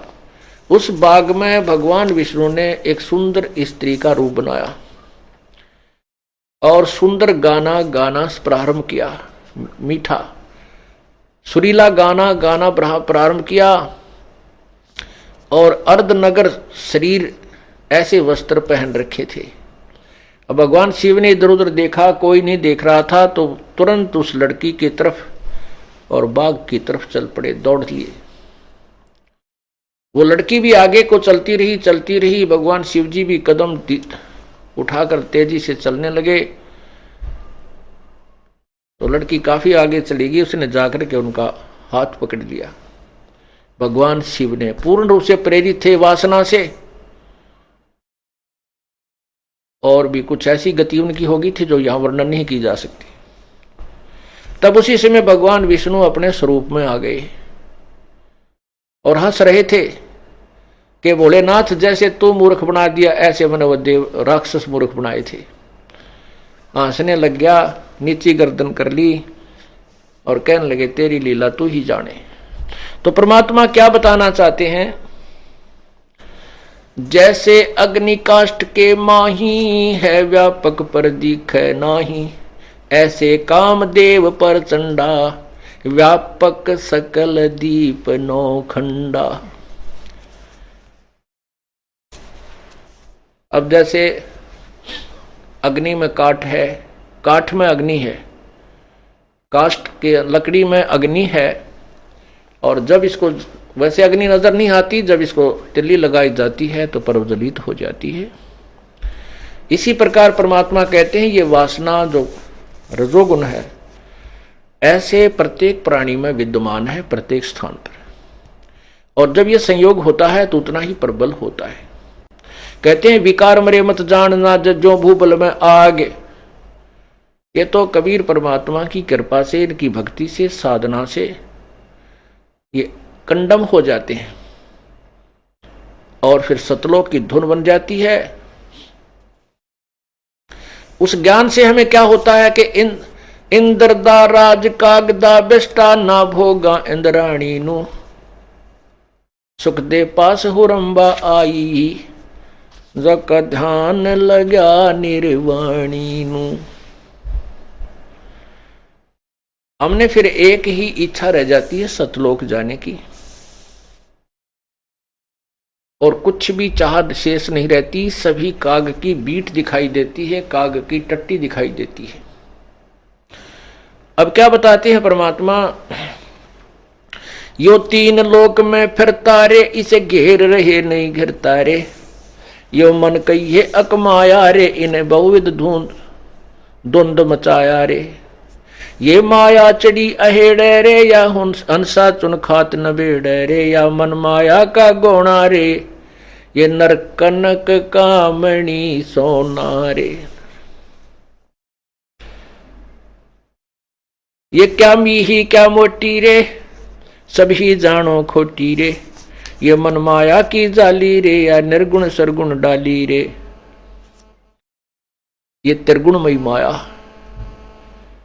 कहते इसे छोटी कहूं चाहे मोटी, या सारी ये खोटी। चाहे एक रिक्शा चालक में विकार है, वो भी जुल्म कर डालेगा। एक मंत्री प्रधानमंत्री या सेठ में विकार है, वो भी दाव लगते अपने काम कर देगा। कहने का चाहे ऋषि महर्षि देवता ब्रह्मा विष्णु महेश हैं, इन्होंने भी घाट निकाली। तो यहाँ क्या कहते हैं, ये माया, ये क्या, ये मन माया का गौना रे, ये नर कनक कामणी सोना रे। ये क्या मीही क्या मोटी रे, नर जानो सभी खोटी रे। या मन माया की जाली रे, या निर्गुण सरगुण डाली रे। अब इस मन को कैसे डांटना रोकना चाहते हैं प्रभु, क्या समझाना चाहते हैं। चल सुख सागर ले चालू जाऊं रे, मन अघ देश दिखाऊं रे। चल तुझे सुख सागर ले चलूं, वो अघ देश यानी से आगे वाला न्यारा देश तुझे दिखलाता हूं। जैसे आदरणीय धर्मदास साहिब को दिखाया परमेश्वर ने, कबीर साहिब ने, आदरणीय दादू साहिब जी को दिखाया, आदरणीय गरीबदास साहिब जी को दिखाया, आदरणीय मलुकदास साहिब जी को दिखाया, आदरणीय नानक साहिब जी को दिखाया, आदरणीय घीसा साहिब जी को दिखाया, आदरणीय गरीबदास साहिब जी को दिखाया। तो इन महापुरुषों ने जब वो लोग देख लिया तो यहाँ का सब संसार कति खारा नजर आने लगा। यहाँ की कोई भी वस्तु की चाह हृदय में नहीं रही। तो उन्होंने आंखों देख लिया, अब हम बुद्धिमान हैं, हमारे शिक्षा होगी, अक्षर ज्ञान युक्त हो गई। हम उन प्रमाणों को जो महापुरुषों ने देखा और उनकी वाणी में प्रमाण है, हम उसको देख करके अपने यहाँ से हृदय हटाकर सतलोक चलने की तैयारी करेंगे। तो यहाँ से इस खाकी मन से हम ऐसे छुटकारा पा सकेंगे। चल सुख सागर ले जाऊं रे, मन अघ देश दिखाऊं रे। कर सुख सागर स्नाना रे, चलो देखो देश दीवाना रे। चल देखो देश हमारा रे, जा कोट पदमो जियारा रे। चल देखो देश हमारा रे, जा सत शब्द झनकारा रे। चल देखो देश हमारा रे, जा उज्जवल भंवर गुंजारा रे। चल देखो देश हमारा रे, जा भौर चौर सुहंगम डारा रे। चल देखो देश हमारा रे, जा चंद सूरज नहीं तारा रे। चल देखो देश हमारा रे, जा नहीं धर अंबर गए नारा रे। चल देखो देश हमारा रे, जा घूमत है मतवारा रे। रे मन की जय दारमदारा रे, तुझे ले छोड़ूं दरबारा रे। फिर भवसागर नहीं आवे रे, सतगुरु सब नाच मिटावे रे। ये फिर इस संसार में नहीं आएगा। कबीर परमात्मा गरीबदास जी अपने अमृतवाणी में बोल रहे हैं कि सतगुरु यानी सच्चा गुरु जो मिलेगा, सतगुरु सब नाच मिटावे रे। जन्म मरण के चक्कर से 84 लाख योनिया में यहाँ हम उत्पन्न हुए हैं, तो हमारे अंदर विकार भी पैदा होंगे।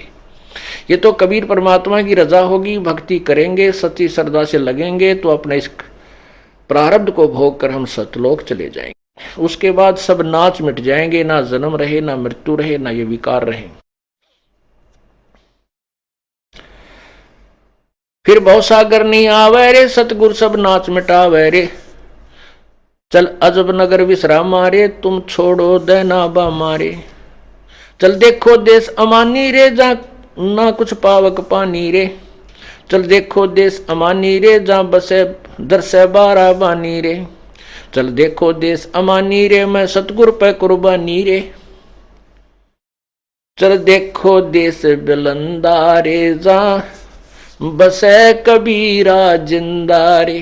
ओए होए। वो जिंदा महात्मा के रूप में परमात्मा आते हैं कबीर जी, और वो नानक साहब जी को जिंदा महात्मा के रूप में मिले थे बेई नदी पर। गरीबदास जी महाराज को मिले थे छुडानी में जिंदा महात्मा के रूप में नला नामक खेत में। ऐसे दादू साहब को सांभर में मिले थे, दादू साहब को घर पर भी मिले थे। ऐसे ही धर्मदास जी को जिंदा महात्मा के रूप में मथुरा में मिले थे। तो यहां क्या बताते हैं, चल देखो देश बिलंदारे जहां बसे कबीरा जिंदारे, चल देखो देश अगाहारे जहां बसे कबीर जुलाहारे। वो धानक कबीर जो है सतलोक में रहता है, चलो वहां दिखा दूं तुम्हारे को, ये साधना करो, फिर देखो वहां चल के। वही काशी में आया था धानक रूप धार के, दुल्हा रूप बना करके, वही परमात्मा पूर्ण ब्रह्म तुम्हें सतलोक में दिखा दूंगा। चल देखो देश बिलंदारे जहां बसे कबीरा जिंदारे, चल देखो देश अगाहारे जहां बसे कबीर जुलाहारे। चल देखो देश अमोली रे जहां बसे कबीरा कोली रे, चल देखो देश अमाना रे जहां बुने कबीरा ताना रे। उस सतलोक में दिखा दूं परमात्मा वहां कपड़ा बुन रहा है। कौन सा कपड़ा? सभी ब्रह्मांडों का रचनहार, सभी के शरीर रूपी कपड़े को बनाने वाला, यानी वही मूल मालिक है, सबका रचनहार वही है।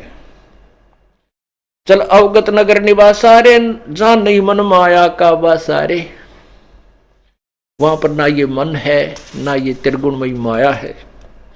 चल अक्षरधाम चलाऊं रे मैं अवगत पंथ लखाऊं रे, कर्म करतार पियाना रे जो शब्द शब्द समाना रे। जहां बाजे अनहद तूरा रे, चल देखो अजब जहूरा रे। चल सिंध सिंध मिलाऊ रे, भव सागर भौर न आऊं रे। जहां अजब हिरंबर हीरा रे, जहां बसे संस रहे सुख तीरा रे। जहां अजब हिरंबर हीरा रे, यम दंड नहीं दुख पीड़ा रे। जहां अजब हिरंबर मेला रे, चल हद बेहद पर खेला रे। गुलजार गलीचा गादी रे, सुन मंडल साध समाधि रे। चल मान सरोवर दरिया रे, सुख सागर मेला भरिया रे। नितन तीनाद निरंजन रे, अवगत साहेब दुख भंजन रे। वो परमात्मा सर्व दुखों का भंजन नष्ट करने वाला कबीर परमात्मा है। जहां कादर करतार करी मारे, जहां कुशल सही हम खी मारे। जहां शंख बानु पर का सारे, जहां जिलमिल नूर निवासारे। गरीब जेती मन की वासना, तेती मन की लारे। सतगुरु पूरा जो मिले, सब गुण अवगुण डारे गेरे जार। गरीब सतगुरु मिले तो क्या करे, सीजे नहीं बेटम्बे। औखद अंदर ना लगे है, घट में रोग अटम्ब। ओह, सतगुरु मिले तो क्या करें। अगर सतगुरु आ गए और हमें समझाने लगे और हमारे अंदर ये ज्ञान तत्व ज्ञान रूपी औखद यानी दवाई अंदर नहीं गई तो परमात्मा क्या करे। क्योंकि हमारे अंदर ये बहुत जबरदस्त रोग हैं, ये 4-5 विकार जो हैं जबरदस्त हैं। ये अंदर ज्ञान रूपी और भक्ति रूपी जो औखद जाएगी, औषधि जाएगी, तभी ये रोग कटेगा। सतगुर मिले तो क्या करे, समझे नहीं बटम्बे। औषध अंदर ना लगे, घट में रोग अटम्ब। गरीब सतगुर मिले तो क्या करे, अंदर वाद विवाद। सिरजम डंडा खाते हैं, चाहे कोट मिलो जो साध।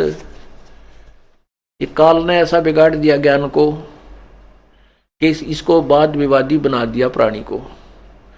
और मान बढ़ाई का भूखा ये प्राणी और गलत ज्ञान के आधार पर चाहे कहते हैं करोड़ भक्त साधक मिल जाएं, संत मिले, सतगुरु को समझाने, सतगुरु के ज्ञान को समझाने वाले मिल जाएं, तो भी वो नहीं मानता।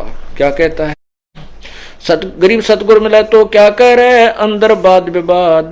सिर जम डंडा खात है, कोट मिले जो साध। अंदर इतना वाद विवाद गलत ज्ञान भर दिया, करोड़ों संत भी मिल जाएं, भगत समझाने वाले मिल जाएं, तो भी वो नहीं मानता और काल के इस 184 के कष्ट रूपी डंडे को अपने सिर पर खाता है, अर्थात कष्ट पे कष्ट उठा लेता है।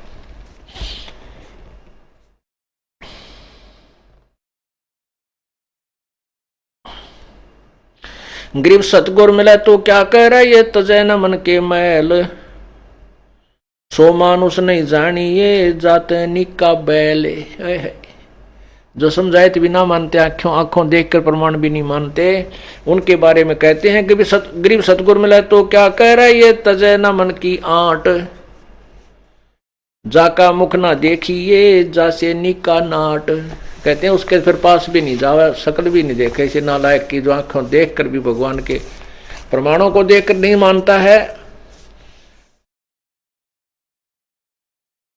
कबीर सतगुर मिला तो क्या कह रहे होनी हो सो हो ये, कलम लिखा जो मेटे है जा सतगुरु को जो ये। सतगुरु मिले तो क्या करे, नो कहेंगे देखी जागी जो होगी हो जाएगी, होनी हो सो हो नहीं। कहते हैं ऐसे सतगुरु को, ऐसे संत की तलाश खोज कर जो तेरे भाग में लिखे हुए को मेट दे। मासा घटे ना तल बद विदना लिखे जो लेख, सच्चा सतगुरु मेट कर ऊपर मारे मेघ। तो यहां उसी की तरफ संकेत है कि कलम लिखा जो मेट है, जा सतगुरु को जो उसकी शरण में ग्रहण कर, जो आपके खोटे भाग को मिटा करके पुण्य लिख दे। गरीब सतगुरु को कुर्बान जा कर्म छुटाए कोटे, जो सतगुरु की निंदा करें जम तोड़ेंगे होठे। ओहो, सतगुरु को कुर्बान जा कर्म छुड़ा दिए कोटे। तत्व ज्ञान के आधार से करोड़ों पाप हम दिन में करते थे, वह सब छूट गए। और कहते हैं ऐसे सतगुरु की जो निंदा करते हैं, फिर यम के दूत उनको खूब गड़ेंगे, उनको उनके होठ तोड़ेंगे, फोड़ेंगे। सतगुरु को कुर्बान जा कर्म छुड़ाए कोटे, जो सतगुरु की निंदा करें जम तोड़ेंगे होठ। सतगुरु आया रे भाई, सतगुरु आया रे भाई, पर्वत से करता राई ही, पर्वत से करता राई। हम यदि परमात्मा की शरण में नहीं आते, हमारे ऊपर पहाड़ से भी ज्यादा पाप कर्म रखे हुए थे।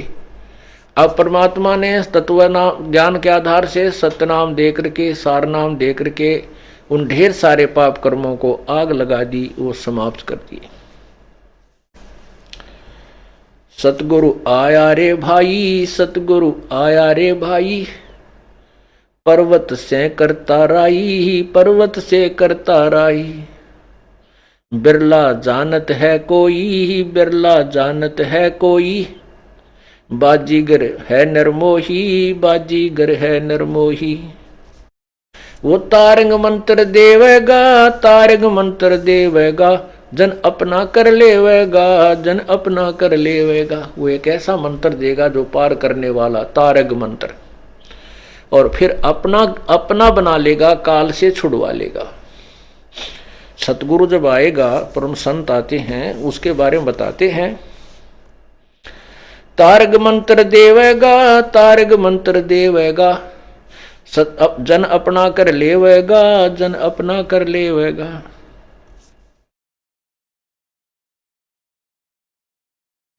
मन को निश्चल कर दे ही, मन को निश्चल कर दे ही, वो मन को ही रोकेगा, मन को कंडम कर देगा, निश्चल कर देगा। वो भटकता नहीं फिरेगा, एक ही भगवान भजेगा और बुराइयों से डरने लग जाएगा, वो विकार नहीं करेगा।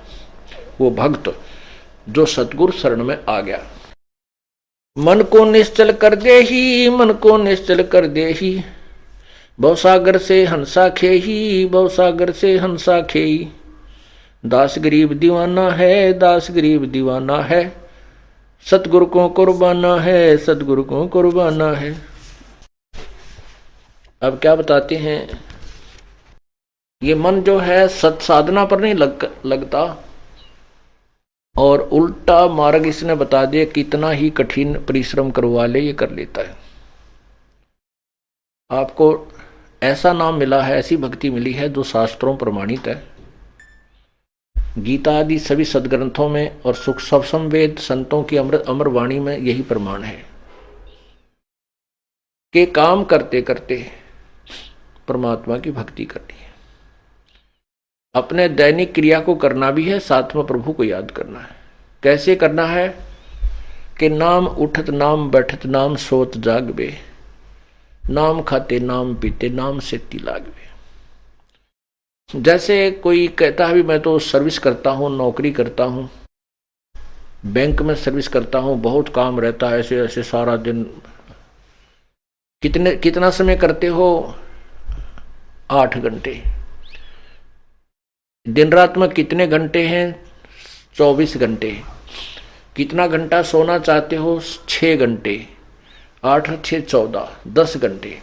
फिर 2-4 घंटे आप निकाल दो भाई अपने नहान धोने में, घूमन फिरन में, और बाकी कह रहेंगे 6 घंटे। तो आपको कैसे समय मिलेगा? जैसे जो भगवान के नाम पर नहीं लगे हैं उन कर्मचारी अधिकारियों को की दैनिक चर्या देखना, क्या करते हैं। शेष समय में क्लबों में जाते हैं, कितने घुट्टी लाते हैं, कितने गप्पे मारते हैं, टेलीफोन पर घंटों तक पता नहीं क्या बतलाते रहते हैं, फिर शतरंज खेलते हैं, फिर कभी ताश खेलते हैं, कितने गप्पे मार, चल मित्र से मिलकर आते हैं। वो समय सदुपयोग कर सकते हैं। आप डेली पैसेंजर हैं, घर से चले, बस में बैठ गए, ट्रेन में बैठे, अपना रास्ते में मंत्र कर ले, रास्ते में अपना नित्यनेम कर ले, आते समय आरती कर ले, मंत्र भगवान ने याद रखा है उसका नाम जाप करता रहा जो आपको दे रखा है। पैदल चला कहीं जाना हो वहां कर ले। ऐसे ही किसान है, दुकानदार है, उसके पास बहुत समय है, घूमने फिरने जा जब कर ले। दुकान पर ग्राहक ना हो जो बैठ के कर ले। अपना बहुत तरीके हैं। हम उस जो सिनेमा देख देख कर 2-2 घंटे बर्बाद कर देते हैं, उस समय का सदुपयोग करके हम परमात्मा की भक्ति कर सकते हैं। तो नाम उठत नाम बैठत नाम सोत जागबे, नाम खाते नाम पीते नाम सेती लागबे। इस प्रकार हम परमात्मा की साधना करनी चाहिए। और मन इसी कभी परमात्मा की कृपा से ही रुकता है, और कोई जड़ी नहीं इसको रोकने की। गीता जी में अर्जुन ने पूछा है कि भगवान आप तो कहते हो कि मन रोक कर साधना करें, और मन को रोकना तो मैं पवन के रोकने के तुल्य मानता हूं। और भगवान ने भी कहा कि बिल्कुल ऐसा ही है, लेकिन उसके लिए कहा कि तत्वदर्शी संतों की खोज कर फिर वो जो साधना बताता है उसमें फिर अपनी साधना से करके आप अपना मोक्ष प्राप्त कर सकते हो। फिर ये मन,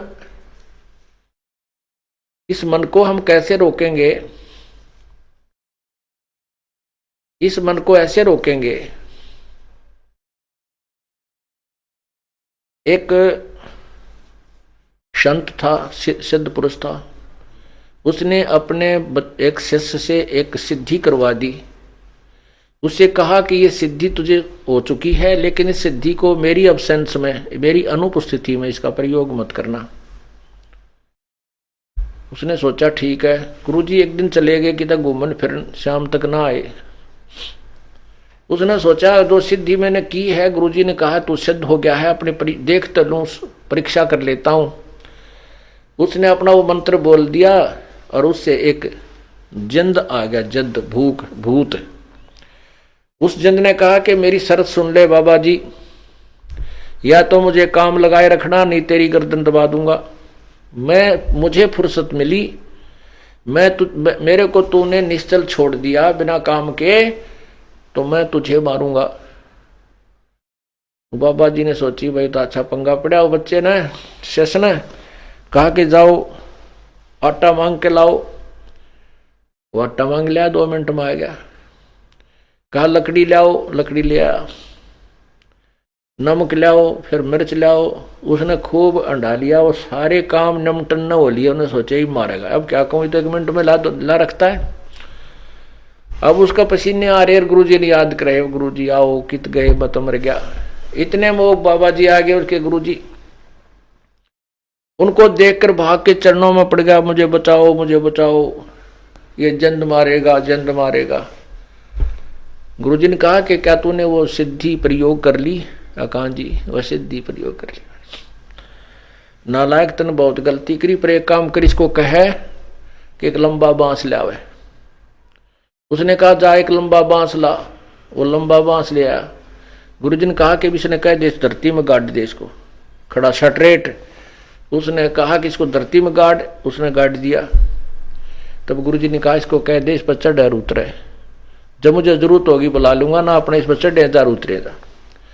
तो उसने ऐसा ही किया। तो ये मन जो है ये एक जंद है, एक भूत है। परमात्मा ने हमें एक राम नाम का बांस दे दिया, यू गड़वा दिया इससे द्वारा। जब अपना संसारी काम करे, नहीं तो इसने बांस पच डाले, सुमन के ऊपर लाए रखा है, नहीं तो ठाली होते हैं, बकवाद गड़ेगा, चल सिनेमा देखा उड़ा टांग तोड़ वाले की तरह, हाँ चल वहां चले, क्यों नियम टूट जाएगा, नियम टूट गया तो कोई काल का दाव लग जाएगा और तुम्हारी छात आ जाएगी। परमात्मा कहते मन कमते ना चालिए, मन है पक्का दूत, ले डोबे दरिया में फिर जा हाथ से छूट। सत साहे। नमस्कार सर। नमस्कार जी। सर क्या नाम है आपका? कामता दास हमारा नाम है सर जी। सर कहाँ से आए हैं आप? हम यूपी जिला सिद्धार्थनगर जोगिया उदयपुर ग्राम में का रहने वाला हूँ। सर संत रामपाल जी महाराज से नाम दीक्षा आपने कब ली? सन 2013 22 फरवरी को। सर संत रामपाल जी महाराज से नाम दीक्षा लेने से पहले आप क्या भक्ति साधनाएं करते थे? जैसे दुर्गा चालीसा, दुर्गा जी का पूजा, शिव जी का पूजा, हनुमान जी का पूजा, यही सब करता था। सर आप हनुमान जी की पूजा, दुर्गा चालीसा ये सब करते थे, तो इन सब भक्ति साधनाओं से आपको क्या लाभ मिले? सर जी अब लाभ क्या मिली, मतलब समझ लीजिए कि लाभ तो कोई वैसे नहीं था। हम गाते बजाते थे, जागरण करते थे, रामायण गाते थे, ढोलक बजाते थे, हारमोनियम बजाते थे। एक बार हम नवरात्र का महीना था और अष्टमी का दिन था, वहाँ जागरण कर रहा था, सभी लोग, पूरी टीम थी और 11 बज रहा था। हमारा छोटा दुकान कपड़े का होता है और हमारे बड़े लड़के गए थे माल लाने खलीलाबाद, कपड़ा लाने, और वो आए 10 बजे रात में। और एक जगह और दुकान थी, वहां मोटरसाइकिल से ले गए दो बेटे कपड़ा रखने और आ रहे थे रात में, और आगे आ गया कुत्ता आया, सियार आया, मोटरसाइकिल से गिर पड़े दोनों लोग। और वहां से एक आए संदेश लेकर के कि आपके लड़के को चोट लग गई। तुरंत हम छोड़ करके गाना बजाना भगे वहां से, भगत जी अस्पताल गए। उसके बाद 2 दिन मतलब अस्पताल में रहे, फिर लाए घर पे, फिर दवा हुई, वो लोग ठीक हुए भगत जी। उस भक्ति से हमें कोई लाभ नहीं हुई भगत जी। सर संत रामपाल जी महाराज की जानकारी आपको कहाँ से मिली? हाँ, हम हमारे दुकान पे, कपड़े की दुकान, एक हमारे गांव के बगल में अदालती भगत, मतलब वो नाम दीक्षा लिए थे बरवाला में, और हमारे पास आते थे, कहते थे चलिए भैया कामता आप चलिए बरवाला में गुरु जी के पास, संत रामपाल जी के पास, और हाँ नाम ले लो। लेकिन उनको हम चार बट्टी करते रहे। 22 फरवरी 2013 को नाम दीक्षा यहाँ लिए हम। संत रामपाल जी महाराज से नाम दीक्षा लेने के बाद क्या आपको कोई लाभ भी प्राप्त हुए? बहुत बड़ा लाभ प्राप्त हुए। यह दास तुक्ष जीवा से मालिक का बखान नहीं कर सकता। मालिक बहुत दया किए हैं, क्योंकि जैसे मालिक का बाड़ी है कि 7 समुद्र की मस करूं लेखन करूं बन रहा है, धरती का कागज करूं गुर गुर लिखा ना जाए। तो दास क्या बखान करता है। लेकिन हम कपड़े के दुकान पे आ रहे थे तो मेरा 3 साल का नाती शुभम नाम का रोने लगा और कहा बाबा हम भी चलेंगे। दुलार बस उसको ले आए दुकान पे, दुकान खोले और एक ग्राहक आया भगत सर जी, और वह कहा धोती हमको चाहिए, कपड़ा चाहिए, और मेरा उसका दाम तय हो गया। उस कैंची किया काटने के लिए, कैंची ऐसे ऐसे फैलाया, बस नोक पे मेरा नाती खेल कूद रहा था दुकान में, बस गिर पड़ा और दोनों पलक नीचे ऊपर, दोनों पलकों पर वो कैंची का नोक पड़ गया और नाती जोर से पकड़ के हाथ चिल्ला करके रोने लगा। और ग्राहक कहा कि सेठ जी आपके लड़के का हाथ तो गया। तो हम मालिक के चरणों, मालिक का फोटो दुकान में लगाए हैं, संत रामपाल जी के चरणों में गिर करके गुरु जी से हम अरदास लगाए, रोने लगे कि हे गुरु जी हम जीने नहीं पाएंगे, मालिक हे सदगुरुदेव जीने नहीं पाएंगे।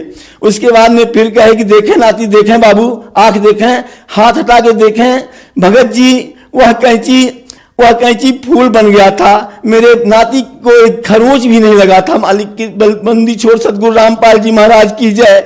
मैं नारा लगा करके रोने लगा परमात्मा से, मालिक आप बहुत दयालु हैं, बहुत दया के सागर हैं दाता, बंदी छोड़। सर जी यही मुझको लाभ मिला, मालिक इतना दया किए मेरे ऊपर। हम एक बार आ रहे थे, गए थे मतलब जय गुरुदेव वाले पंथ के थे, तो उनको बताने गए, हमको बुलाए थे, हम थे और 2-4 भगत थे, और आ रहे थे, रात बज गया, 8 बज गया। हम लोग रास्ता मतलब भटक गए, और एक मतलब वहाँ बाढ़ के कारण वहाँ धंस गया था, जमीन बहुत गहरा था। मोटरसाइकिल लेके आ रहे थे, बस 2 कदम रह गया था, नहीं तो हम लोग सभी लोग साफ हो गए थे। मालिक इतना दया किए कि मोटरसाइकिल जो आगे चला रहे थे हमारे बहनोई थे लाल बहादुर दास, वो मोटरसाइकिल रोक दिए। हम कहे चलिए भैया आगे, तो कहे कि नहीं भैया आगे जाएंगे तो फिर बच के नहीं आएंगे। देखा गया कि वहां कई बांस का गहरा खाई था। मालिक वहां से हम लोग को जीवन दान दिए परमात्मा सतगुरु रामपाल जी महाराज। और मेरा छोटा बच्चा भगत जी 1997 में उसका पैदाइशी है राकेश दास, वो भी मतलब नाम लिया है बरवाला में, और वह 6.5 महीने में पैदा हुआ था। उसका मानसिक बुद्धि कुछ डाउन था और कोई नहीं। मालिक के शरण में हम उसको लेकर के आए, और तब से उसका बदन का विकास हुआ, उसका बुद्धि का विकास हुआ, और उसका अभी मालिक से अरदास लगाए। संत रामपाल जी के चरणों में गिरकर हम कहे, हे गुरु जी हमारे बच्चे का कैसे जीवन यापन होगा। 4 बच्चे हमारे पास है, तीनों का शादी विवाह हो गया है, और इसका क्या होगा मालिक। हे सतगुरुदेव, सतगुरु रामपाल जी से हम कहे तो मालिक कहे कि हे मालिक इसके लिए कोई भगत लड़की हमको मिल जाए। मालिक का दया हुआ, अभी 23 अक्टूबर को इतनी अच्छी मालिक सतगुरु रामपाल जी एक भगत लड़की के साथ उसका रमेड़ी हुआ। उसकी मानसिक स्थिति बहुत अच्छी है। एक लाभ और मुझको बहुत खुशी की बात है सतगुरु रामपाल जी के दया से, कि पहले मैं जब नाम नहीं लिया था, एक छोटी सी दुकान कर रहा था और बहुत परेशानी थी, जीने खाने के लिए बहुत ही दिक्कत थी। और जब से मैं नाम ले लिया बरवाला में सतगुरु रामपाल जी से, और उसके बाद में हमको मालिक ने हर बच्चों के लिए अलग अलग दुकान सतगुरु रामपाल जी के दया से हो गया, और सब बच्चे हमारा भार हल्का कर दिए गुरु जी सतगुरु रामपाल जी महाराज। और सब बच्चे अपना परिवार जिला खिला रहे हैं, बच्चों को अपने पढ़ा रहे हैं, और हम 2 बच्चों के साथ अपना दुकान कर रहे हैं। सर जो समाज आज आपको देख रहा है, आप उन्हें क्या संदेश देना चाहते हैं?